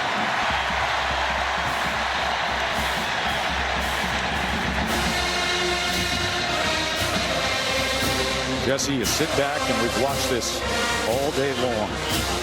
Teams gain confidence. It starts to snowball. Tony White's defense watches what Castellanos was doing on offense and now firing off the ball, disrupting Ty Simpson. What is the answer for the Alabama offense? I think their best players have to step up and start making plays. We saw an example of it just a few moments ago. You've got your best offensive lineman at left tackle, Proctor, getting beat. You can't give up sacks. Ryan Williams dropping passes over the middle of the field. This is the time, if you're Alabama, where your key players have to play their best football.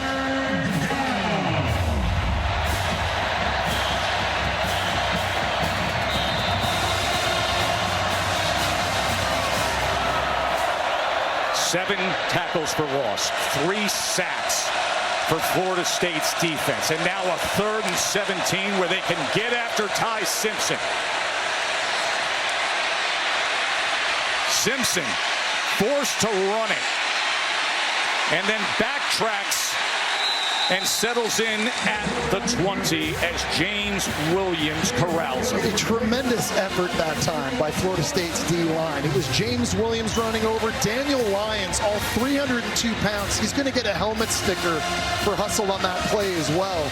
We talked about it, Joe. There's just a different energy and effort level on defense early this season for Florida State.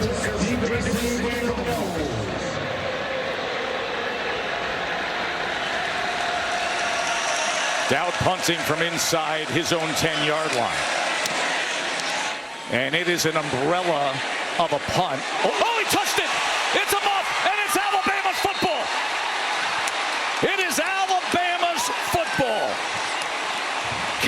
Calhoun is able to get right on it. The defensive back playing special teams, and Bama's got the ball back. Jalen Lucas just misplayed this or mistimed it running up. He calls for the fair catch, tries to back up, and it hits him in the shin. And the Utah transfer Calhoun's there ready to field it. That's not something you expect from Jalen Lucas, Joe. He was an All-American returning kicks at Indiana. It's a huge mistake. Sometimes it's more difficult when you get a non-conforming punt. That was one of those umbrella knucklers that you're trying to judge. The next thing you know, it falls short, takes an awkward bounce, and it's a turnover. And is that just what Alabama needs to try to get back in this thing? A second chance for Simpson.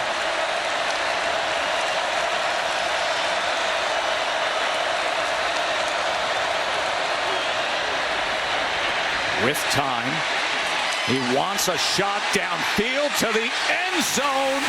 Flags come in as Ryan Williams was guarded by Jones. There's a great example of just getting Williams down the field on a post route. Gets behind the defender, lots of hand fighting with Jones. They're able to make the call. Two huge plays back-to-back now for Alabama. They score a touchdown here, Joe. We're in a one-possession game.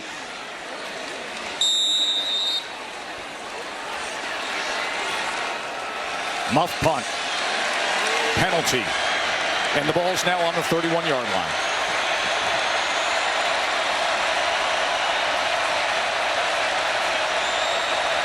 The wide receiver Bernard's in the backfield. And they're going to short pitch it to him. And he is forced out of bounds. Edwin Joseph tracking.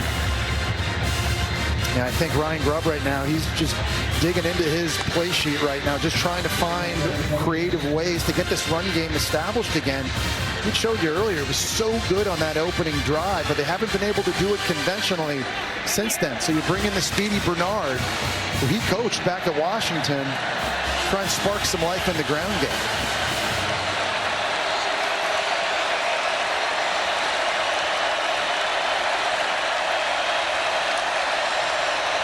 Second and 7. Ball was batted right in the face of Ty Simpson. Blake Nicholson has been very active today, and he got in the way of that passing lane. Yeah, he was coming off the edge free, slowed himself down, and just tried to time his jump when that throw came out. They're trying to go outside to Bernard on a slant. Looks like he may have had him, but now with the tip, we've got another 3rd and long situation. And you mentioned how many sacks earlier, Joe? 3 for Florida State? Yep. 7 tackles for loss. 3 sacks from Tony White's defense. Bama's O-line has got to be able to give Simpson time. 3rd down and 7. Has time, goes downfield, but throws it too far to the outside of Bernard. And it'll be 4th down.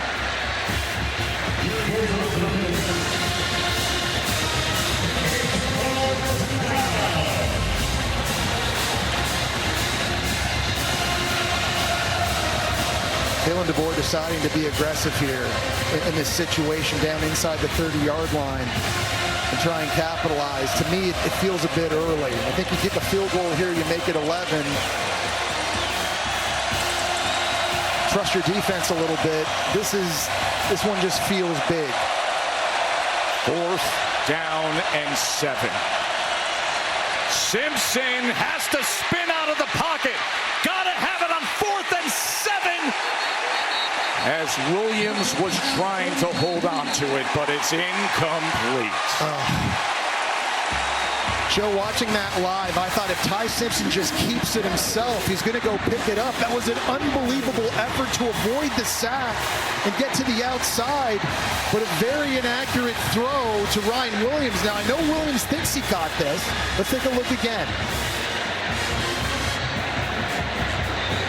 Now, the ball's allowed to hit the ground, but you have to have complete continuous control. No, that's incomplete. That's oh my gosh, that's a throw Ty Simpson is going to want to wish he had back. But Joe, I don't think he ever needed to throw it in the first place. I think if he just goes and takes off and runs, understanding where he is on the field, they get that. but these are some of the mistakes that you see from quarterbacks making their first start. Aviator shades don't solve these problems, my man. This offense has got to get going. Keep it on the ground and tackled for a loss as LT Overton comes charging in against Ooze Chroma, the true freshman. Wow, that was an unbelievable effort working against Micah Pettis. And Overton is a load at 280 pounds. He's able to use all of that to get inside here. He's a guy that people thought could have been drafted had he gone out this past season and be a top 50 pick. That's the guy they need to dominate. And how about this? That's their first tackle for loss today. With 25 seconds remaining in the third quarter, this loaded Bama defense's first TFL. Sawchuk on the carry, and now this defense seemingly looking to make a statement as Nakai Hill-Green, who was all Big 12 at Colorado last season, comes and run fits that and drives him back. So now these final seconds of the third quarter ticking down, and this Alabama defense desperate to get the ball back for their offense. What do we have brewing here? We're headed to the fourth quarter with unranked Florida State, who had 2 wins a year ago, with a 2-touchdown lead against Bama. College football on ABC, presented by Burger King, returns after these messages and a word from our ABC stations.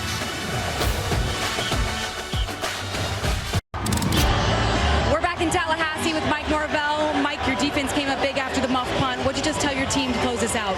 We got 15 minutes, and you know how we're trained for this. This is why we work the way that we work in the off season, to be able to go out there and finish a game. And you know, obviously we just got to keep doing what we're doing, control what we control, and a lot of confidence about how our guys are going to finish this game. Thanks for the time. Thank you. A chance to do what Mike Norvell's team couldn't do a year ago. Have a signature, impressive win.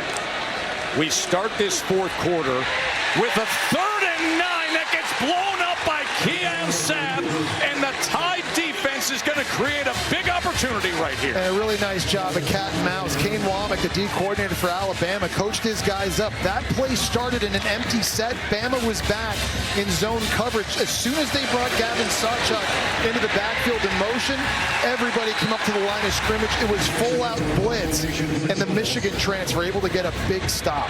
And now Mark Schumento, after the first Florida State 3-and-out today, on to punt. Can he flip the field? And Bakwe's the return man, calling for the fair catch and securing it near the 36-yard line. Well, I tell you, the new ESPN app has been awesome. This direct-to-consumer product, it is the best way to catch everything. All of ESPN now is in one place. All the games, all the stats. You can track your fantasy teams. You can personalize it, your favorite leagues, teams, players. And this time of the year, it is invaluable. The new best experience with the ESPN app. All right, let's set the table this way. Alabama has won 23 straight season openers. Florida State has lost 6 of its last 8. But here are the Tide, number 8 in the country, trailing by 2 touchdowns with the ball in the fourth quarter. Ty Simpson, his first college start.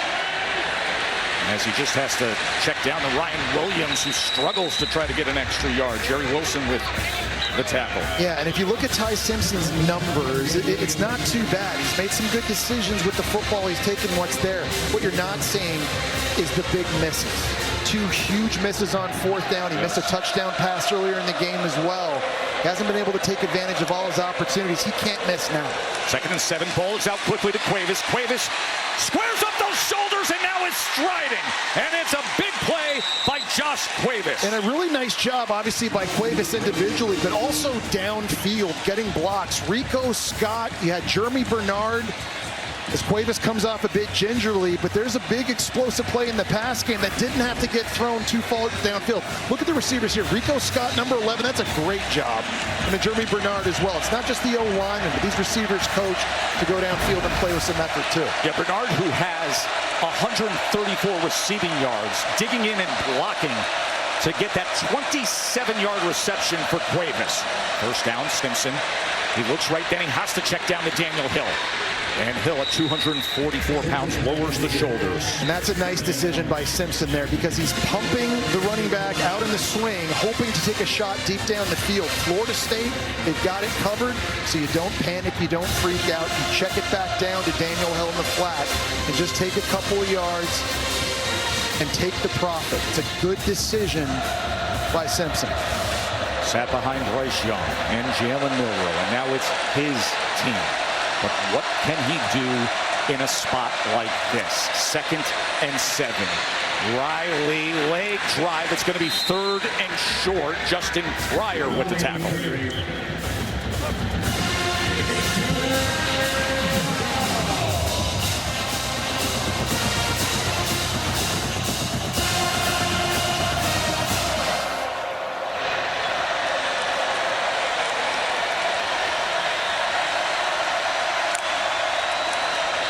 Third and 1. Riley's got it. It's a first down, Bama, inside the 20-yard line. Wow, there's a redshirt freshman who's not the biggest back in their stable at 5'11", 191 pounds. That was tough running right up the middle.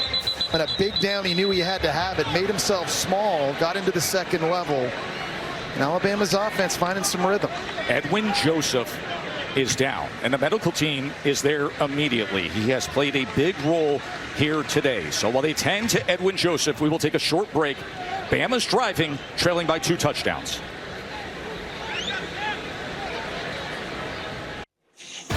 There is Cade Klubnik, the star quarterback for Clemson, getting ready for LSU. 36 touchdown passes a year ago. The showdown against Garrett Nussmeier is coming up right here on ABC.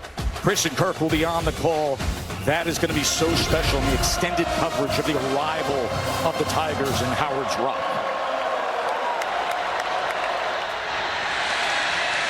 Simpson on first down as he gets it complete to Bernard again.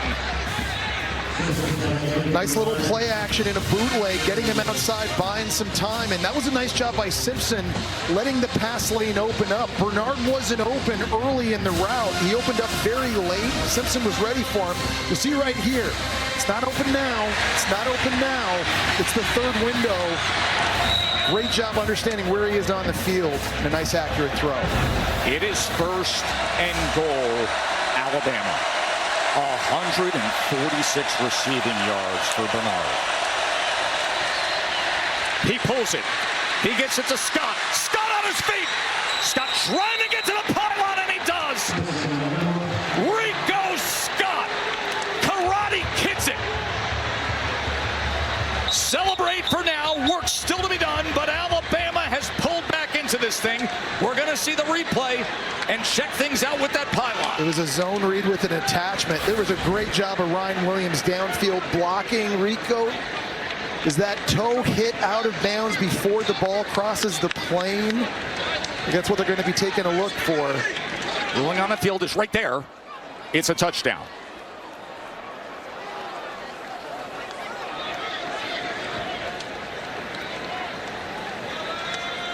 This was ruled a touchdown moments ago by Rico Scott. So it's where's the football in relationship to the plane and the goal line when that right foot steps out of bounds. By the way, at the end of that play, Earl Little Jr. was down and slow to get up and now is walking off the field. That's not a guy that they can afford to lose. We talked about the position he's playing, the leadership he's had in the back end of this defense. He's made a lot of big plays today. Ty Simpson and Rico Scott just came up with a big play. Simpson's 2nd touchdown pass of the afternoon.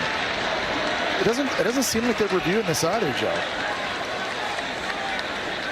I think we're in a pause here, just letting Earl Little Jr. off the field. And there is Earl at 11 games over the course of 2 seasons for his now rivals, the guys on the other side of the field. He's an exceptional athlete, fast and explosive. But moments ago, Rico Scott was faster to get that ball inside the pylon. And Connor Talty makes it a 7-point game. And little by little, number 8 Alabama's clawed back into this thing. Really good job by Simpson in the decision-making here. This means he has to keep it. This means he has to throw it. And Ryan Williams getting a big block down the field, buying some time for Rico Scott. And all of a sudden, Alabama within 7. We have got a game here late at Doak Campbell Stadium.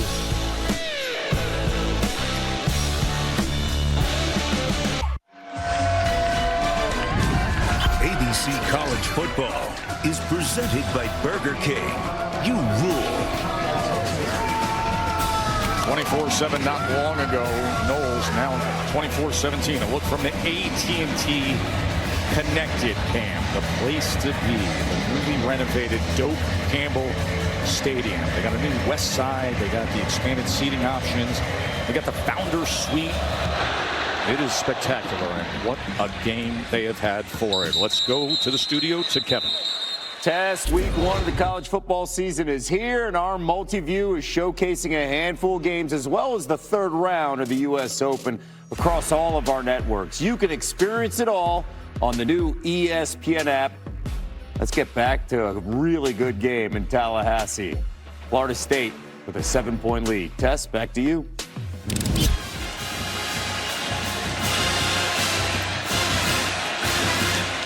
Tommy Castellanos, he opened up the day red hot. Can he put this game away for the Noles?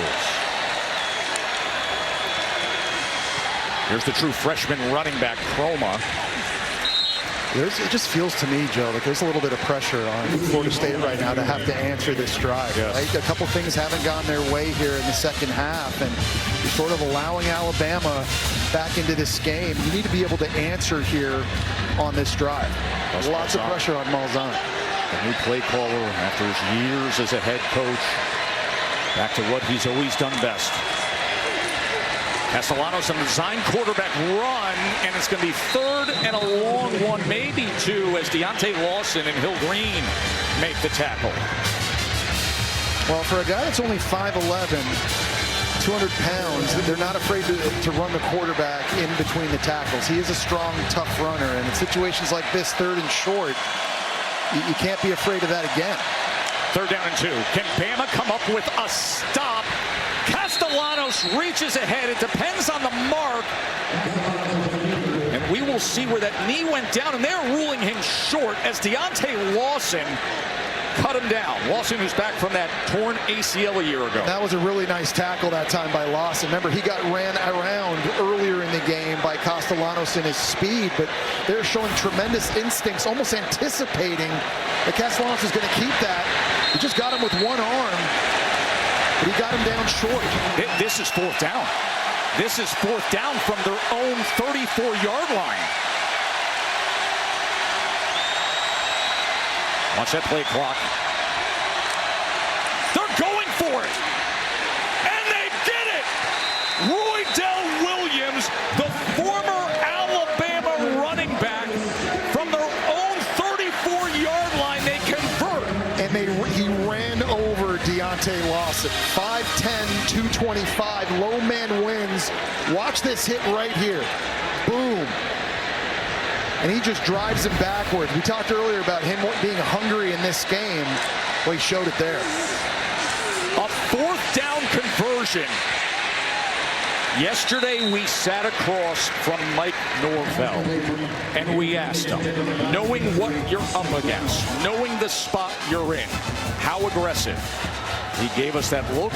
He gave us that response, and you just saw how aggressive. Yeah, we're going to have to make plays to win this game. We know what we're up against. We know who they are. You saw a very, very risky decision here in the 4th quarter, and it pays off. You want to have special moments. You want to pull off the big ones. You got to roll the dice. Castellanos, as he is torn down by Damani Jackson. And a flag comes in. It's probably going to be, I think, on 23, James Smith, I think, for landing on the quarterback late.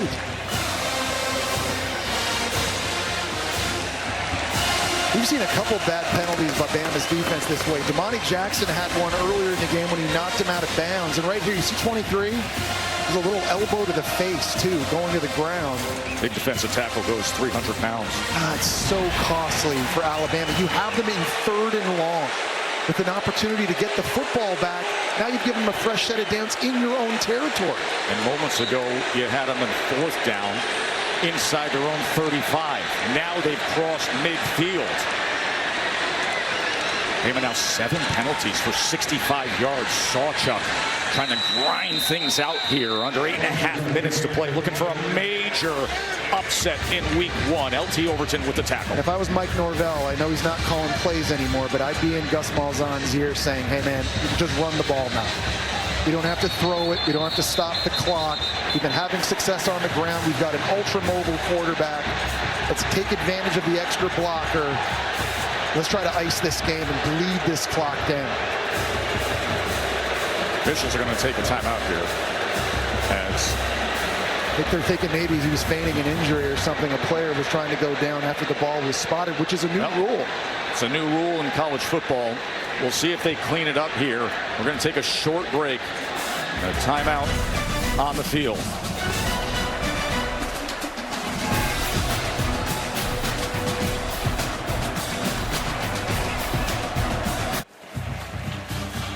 There is Dabo Swinney getting ready for Clemson and LSU. He's got such an experienced team returning with Clemson. 8 starters on both sides of the ball. That's coming up right here.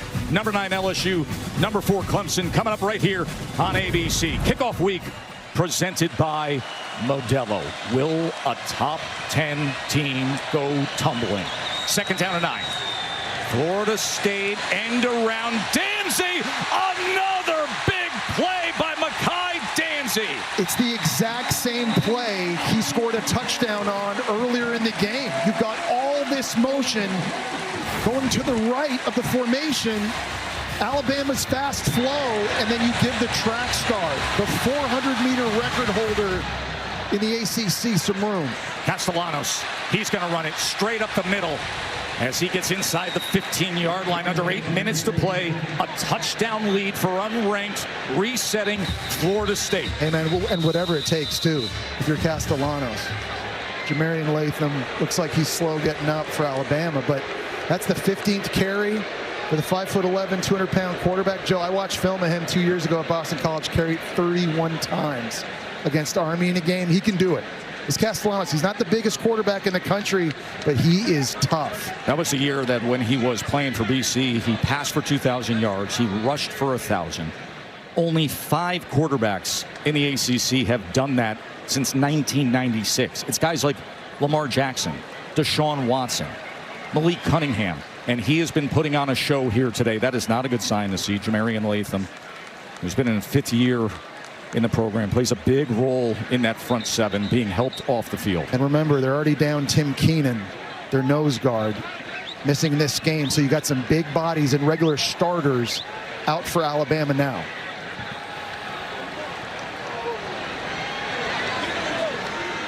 Seven and a half minutes to play. And I think if you're FSU here, Joe, you want to start slowing it down. Yes. Go tempo, tempo, tempo. Now's the time to bleed the play clock whenever you can. Will Gus Malzahn do just that? Sawchuk straight ahead inside the 10, keeping his balance, getting help from his friends, finding his way to the goal line and in.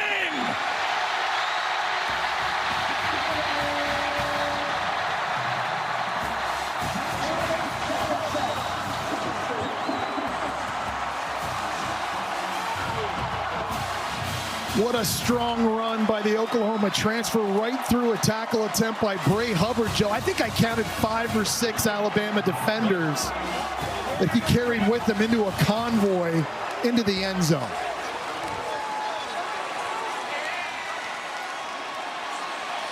That was a how bad do you want it kind of touchdown run. Gavin Sawchuk.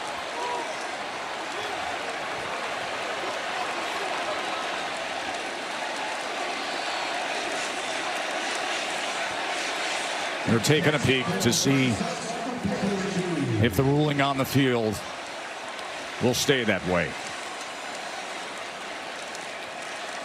We talk about the word Mike Norvell was using all offseason, desperate. Yes. And wanting to make the sacrifices to get opportunities. How bad do you want it? Plays like this. And this is the perfect microcosm, an example of what he's talking about. Forward progress not yet stopped. Knee goes down right there. Yeah, but you got a whole lot of humanity covering it up. But you can see where that ball is at that point. And the call on the field was touchdown.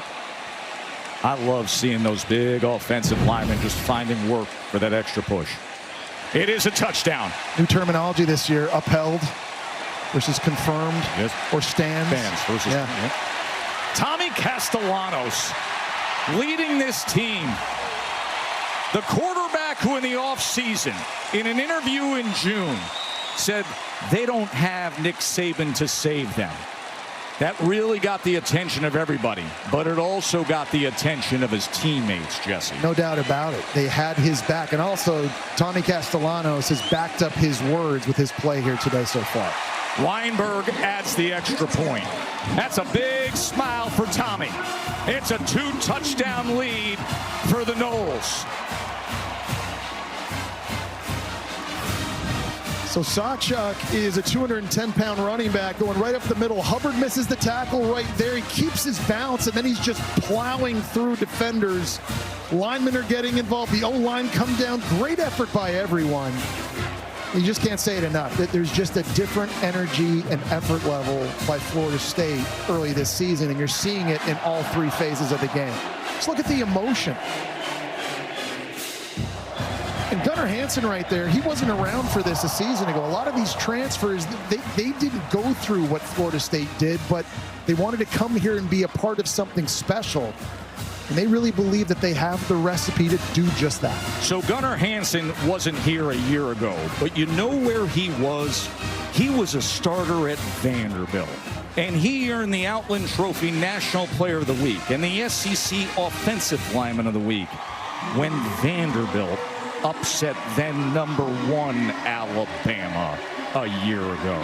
And here he is now in garnet and gold and helping his team to a 2-touchdown lead over #8 Alabama.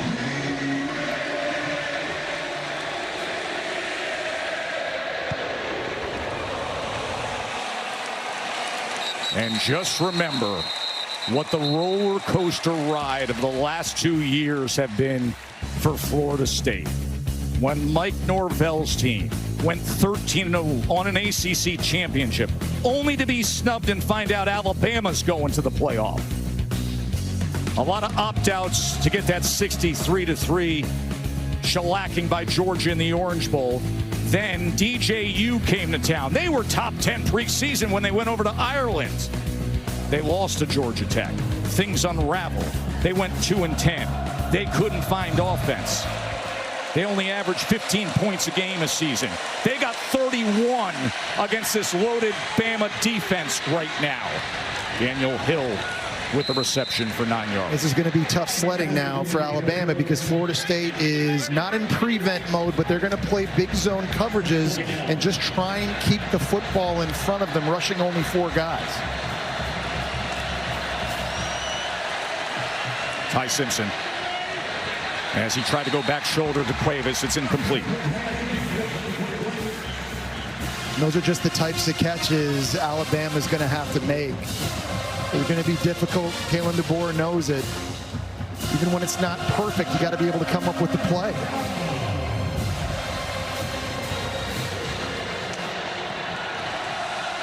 Third and 1, and that was messy. They tried to set it up with Ryan Williams and Bernard. They were right on top of each other, and it's 4th down because of that. Well, Jeremy Bernard did a nice job blocking earlier. He didn't do a very good job that time by Ashland Barkler. He got run right through. Alabama threw an interception for a touchdown on a similar play last year against Oklahoma. They're lucky that one wasn't taken to the house, too. This is it. 4th down and 1. From their own 34-yard line. They're 1 of 3 on 4th down today. Desperation time for the Tide.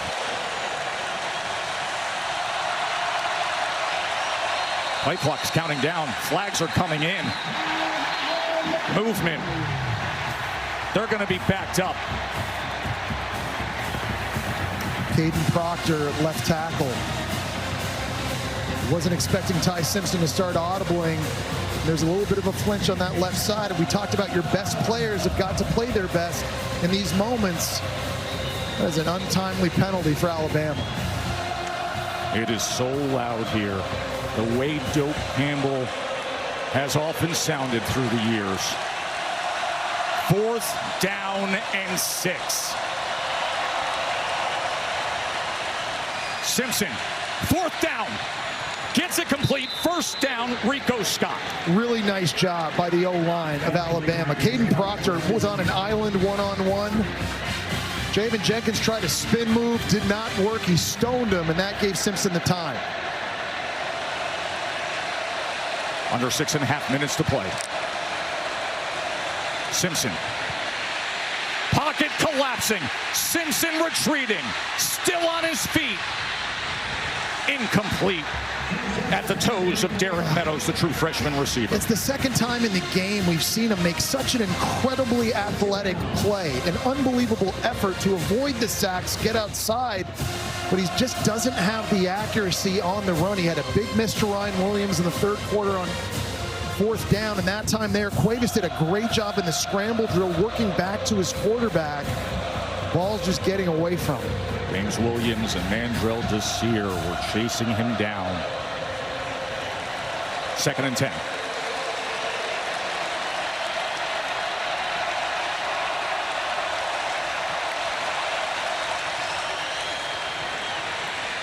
Simpson lofts it downfield, and Ryan Williams can't hold on to it, and a flag comes in at the end of the play. Wow. That's the 3rd time Williams has dropped the ball over the middle of the field. We got to wait and see what this penalty is, but Ryan Williams, he just doesn't look right, and he's very slow getting off the ground here, but he's not playing with the confidence you're used to seeing him play with. Right now, the concern. That's targeting. And is Ryan Williams and his condition as the medical staff is out to check on him as he took that hit at the end of this play. Well, targeting defined by forcible contact to the head or neck area of a defenseless opponent or using the crown of your helmet versus a defenseless player. That's certainly what Ryan Williams is in this situation. You see Earl Little taking those extra steps and delivering that blow there. Here it is in real time.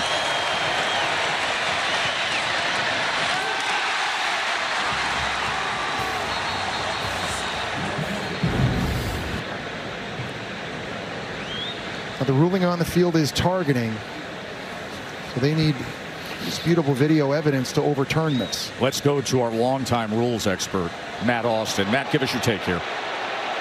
Yeah, Joe, actually, anytime you get a targeting penalty, the replay official has a clean slate, so he doesn't need to confirm or let the call stand. He's looking at this fresh and making the call himself. This is definitely a defenseless player. The defender definitely comes in and attacks. He does make contact to the head. The only question here is it's a little bit of a glancing blow, but if I'm in the replay seat, I'm going to call this targeting. Oh. So that is what Matt Austin offers with his opinion. They wiped it off, no targeting. And that's big for Florida State, obviously, not just to have the penalty, but to have a key player like Earl Little Jr. stay in the game, up 2 touchdowns. He's a guy they need on the field. He has been a presence and a force. You just hope everything's okay with Ryan Williams being escorted off the field. They're having audio issues with referee Mike Roach's communication system, and thus that's why you're not hearing the call. 6:07 to play.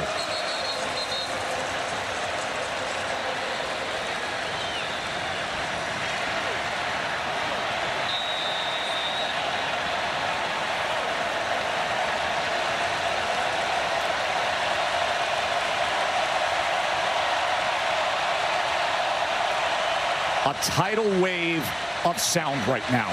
On 3rd and 10, Simpson kept his footing, launches it downfield, and it's incomplete. It's going to be 4th down. Jalen Hale was the intended receiver for a desperate Ty Simpson. All right, now, if you're Florida State, you need your best pass rusher to have success. Last time it was the Nebraska transfer. James Williams getting in, number 10. Stunts and loops and twists have given Alabama issues all game long, and you know you're expecting that here if you're Alabama.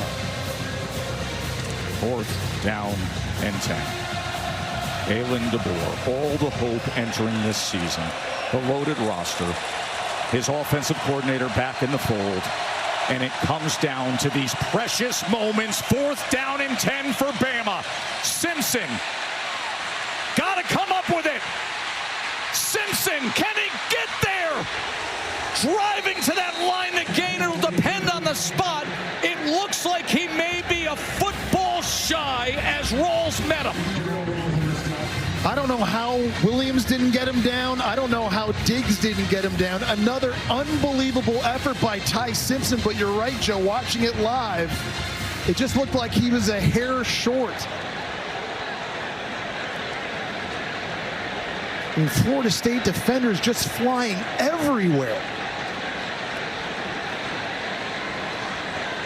Rawls just bringing his old body into the frame to wall up Ty Simpson at the last possible moment.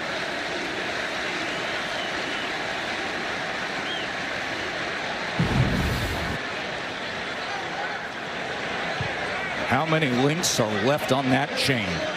Let's find out together. It is a turnover on downs.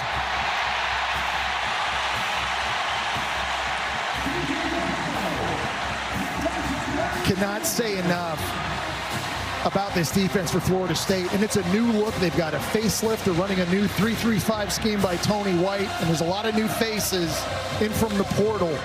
But man, just the way they're flying around, the attitude they're playing with, it's an attitude. Yes. In the late 90s when I was on the Gators and this team was going to 3 straight national championships, their defense coached by Mickey Andrews had an attitude and a standard. And they played up to it every single week. They had dudes that got after you. And what we've seen in this game so far, Tony White has his guys playing like that. New defensive coordinator for Florida State. We have been told that the spot is under review. We will watch it again. Remember, this camera angle is not directly down the line, nor is that yellow line official.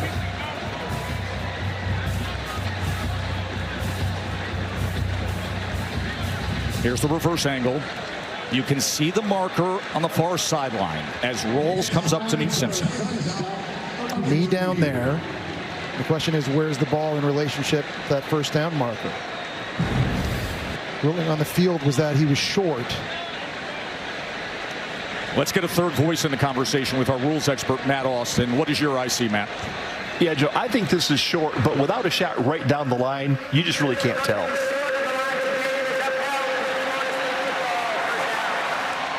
And that is the case.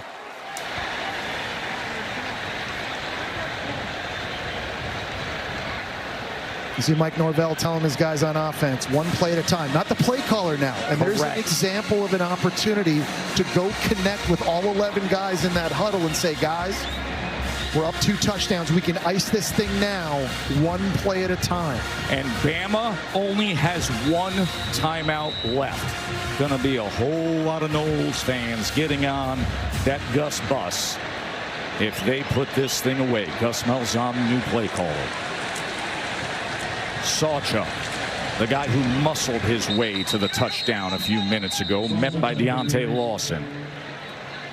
I think there's a lot of things that Mike Norvell and Gus Malzahn are reminding their players in this situation too. Ball security also. Don't try to do anything stretching the football out to try to get extra yards. We're not turning it over. 2 hands on the ball, 5 points of pressure. Everything they love about it. What a great point of analysis you just made, because it was a conversation we had earlier today about now that Norvell isn't the play caller, that you got a veteran, another head coach who's one of the all-time great innovative play callers, and Gus Malzahn. You handle that. It gives Norvell the opportunity to game manage, to have conversations with everybody. You saw him gather his players moments ago. Can this tandem of Norvell and Gus Malzahn pull off and get this signature victory? Early Castellanos diving ahead for a first down. There's just no limit to what Castellanos can do for you in the run game. He's not just an outside speed guy, but they're pulling linemen, that time Gunnar Hansen, and letting him run between the tackles. And he's getting it done. He's so explosive. And at 5'11", Joe, he's hard to find behind all those tall offensive linemen. I mean, this is a major difference, something they definitely didn't have a year ago. We saw Jordan Travis break off some nice runs, but this is a bit of a different element in this offense now because of Castellanos' running ability. Milking every second of that play clock as they keep it on the ground with Holmes. We're under 4 minutes to play. Alabama has won 23 straight season openers. They had loads of confidence coming into this season with a roster that was built the way they wanted it to be. Kalen DeBoer was so high on the fall camp they had, even turning to Ty Simpson as the quarterback. 4 years at Alabama, a coach's son, a leader. And yet, look at these fans and those faces and the concern against a fiery, inspired, confident Florida State team. I think the biggest cause for alarm, and there's a lot of things they're going to need to correct, but they got beat up in the trenches. They did. Alabama. They're giving up 226 rushing yards in this game, and maybe some of that changes once you get Tim Keenan back at nose guard, but they've got to look at themselves in the mirror. Offensively, couldn't get it done running the football. I mean, they were completely shut out in both aspects, and I don't care what offense you run or who you have playing quarterback or who your receivers are, but games in college football are still won and lost in the trenches, and that to me is the biggest alarm right now for Alabama. 3rd down and 9. Here's Lucas. Jalen Lucas. And he turns upfield, and Jalen Lucas. That's a coachable moment for Florida State because you got to stay in bounds. You do have to stay in bounds. Absolutely. He turned upfield. He could have put the shoulders down. Totally. And just knowing where the first down marker is, but also knowing that the clock stops now. Every precious second counts. One timeout is exhausted. None remain for Alabama. They have used all their timeouts. So if you're Florida State right here, it's a 2-possession game. You kick a field goal, you make it a 3-possession game, or you just ice it right now with the first down. I think the way they've been running the football, I would do that. I keep my offense out there.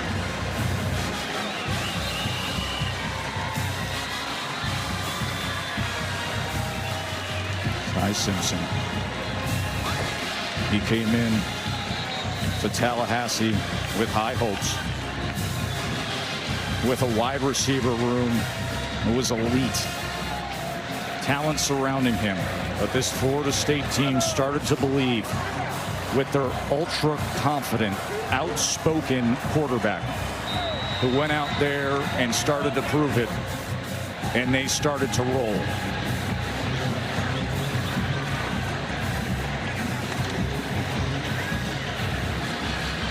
Fourth down and 1. Short pitch, Lucas to the outside, and he will have the first down. I'll never forget when I saw that Tommy Castellanos said, I just don't see them being able to stop me. I thought, oh boy, it's going to get a lot of people's attention. But you know what? He was right. 2-minute timeout. Florida State is closing in on a massive upset when we return.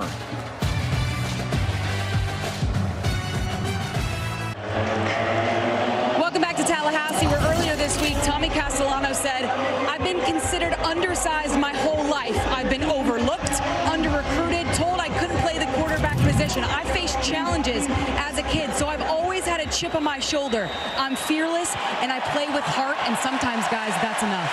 And victory formation feels awful good, doesn't it, Katie? Just imagine. A young man who came here, Jesse, and said, I just don't see them stopping this. The guy that used to terrorize Florida State for 2 years when he was the quarterback at Boston College, now wearing their colors, and he has been a big-time difference maker. What a performance by him today, by their defense. Great job by the coaching staff, and that's why they're eating the W. Where does this leave DeBoer and Alabama? Well, they've got a lot of soul searching to do, and they've got to go back to the board. And it's a long season. One loss early on the road to Florida State isn't going to knock you out of the college football playoff, but your margin for error now is so much smaller, and they've got to get things fixed quickly. The game is different. The sport is different. You can go out there and you can turn things around. And a tradition-rich power program like Florida State decided to. The man on the right is Gus Malzahn, the longtime head coach, but always an innovator, an outstanding play caller. Mike Norvell said, I'm getting on that Gus bus. And now Norvell is watching that clock count down with Tommy Castellanos and Gus Malzahn and this rebooted, refreshed, re-energized Florida State team knocking off number 8 Alabama. The first big field stormer of the year is underway. How good is it to have ball back, folks?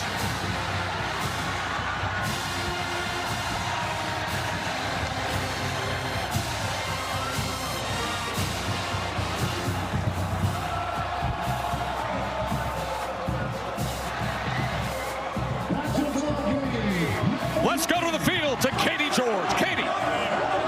Coach Norvell, after everything your team has been through over the last 2 years, how rewarding is this? I mean, it's incredible. All glory to God. I mean, I've been so blessed with the opportunity to coach these great players, to be at this wonderful institution. It's truly special. And for newly renovated Doak Campbell Stadium, all the investment, all the support, all the great former players that were here with us tonight. I mean, this is for them. Just so grateful that the good Lord was with us tonight, and I'm proud of all our guys prepared, and they showed who they were tonight. Tony White's defense was fantastic, but Tommy Castellanos is a difference maker. In what ways? Well, I mean, it was a complete team victory, and that's what I love. Offense, defense, they showed up big. Even our young kicker, Jake made a big kick early. I mean, that's what this game is all about, and that's how we train, that's how we work, and they were there for each other. They just did a great job together. Congratulations, Coach Norvell. Thank you so much. Go Noles. I've got Tommy here.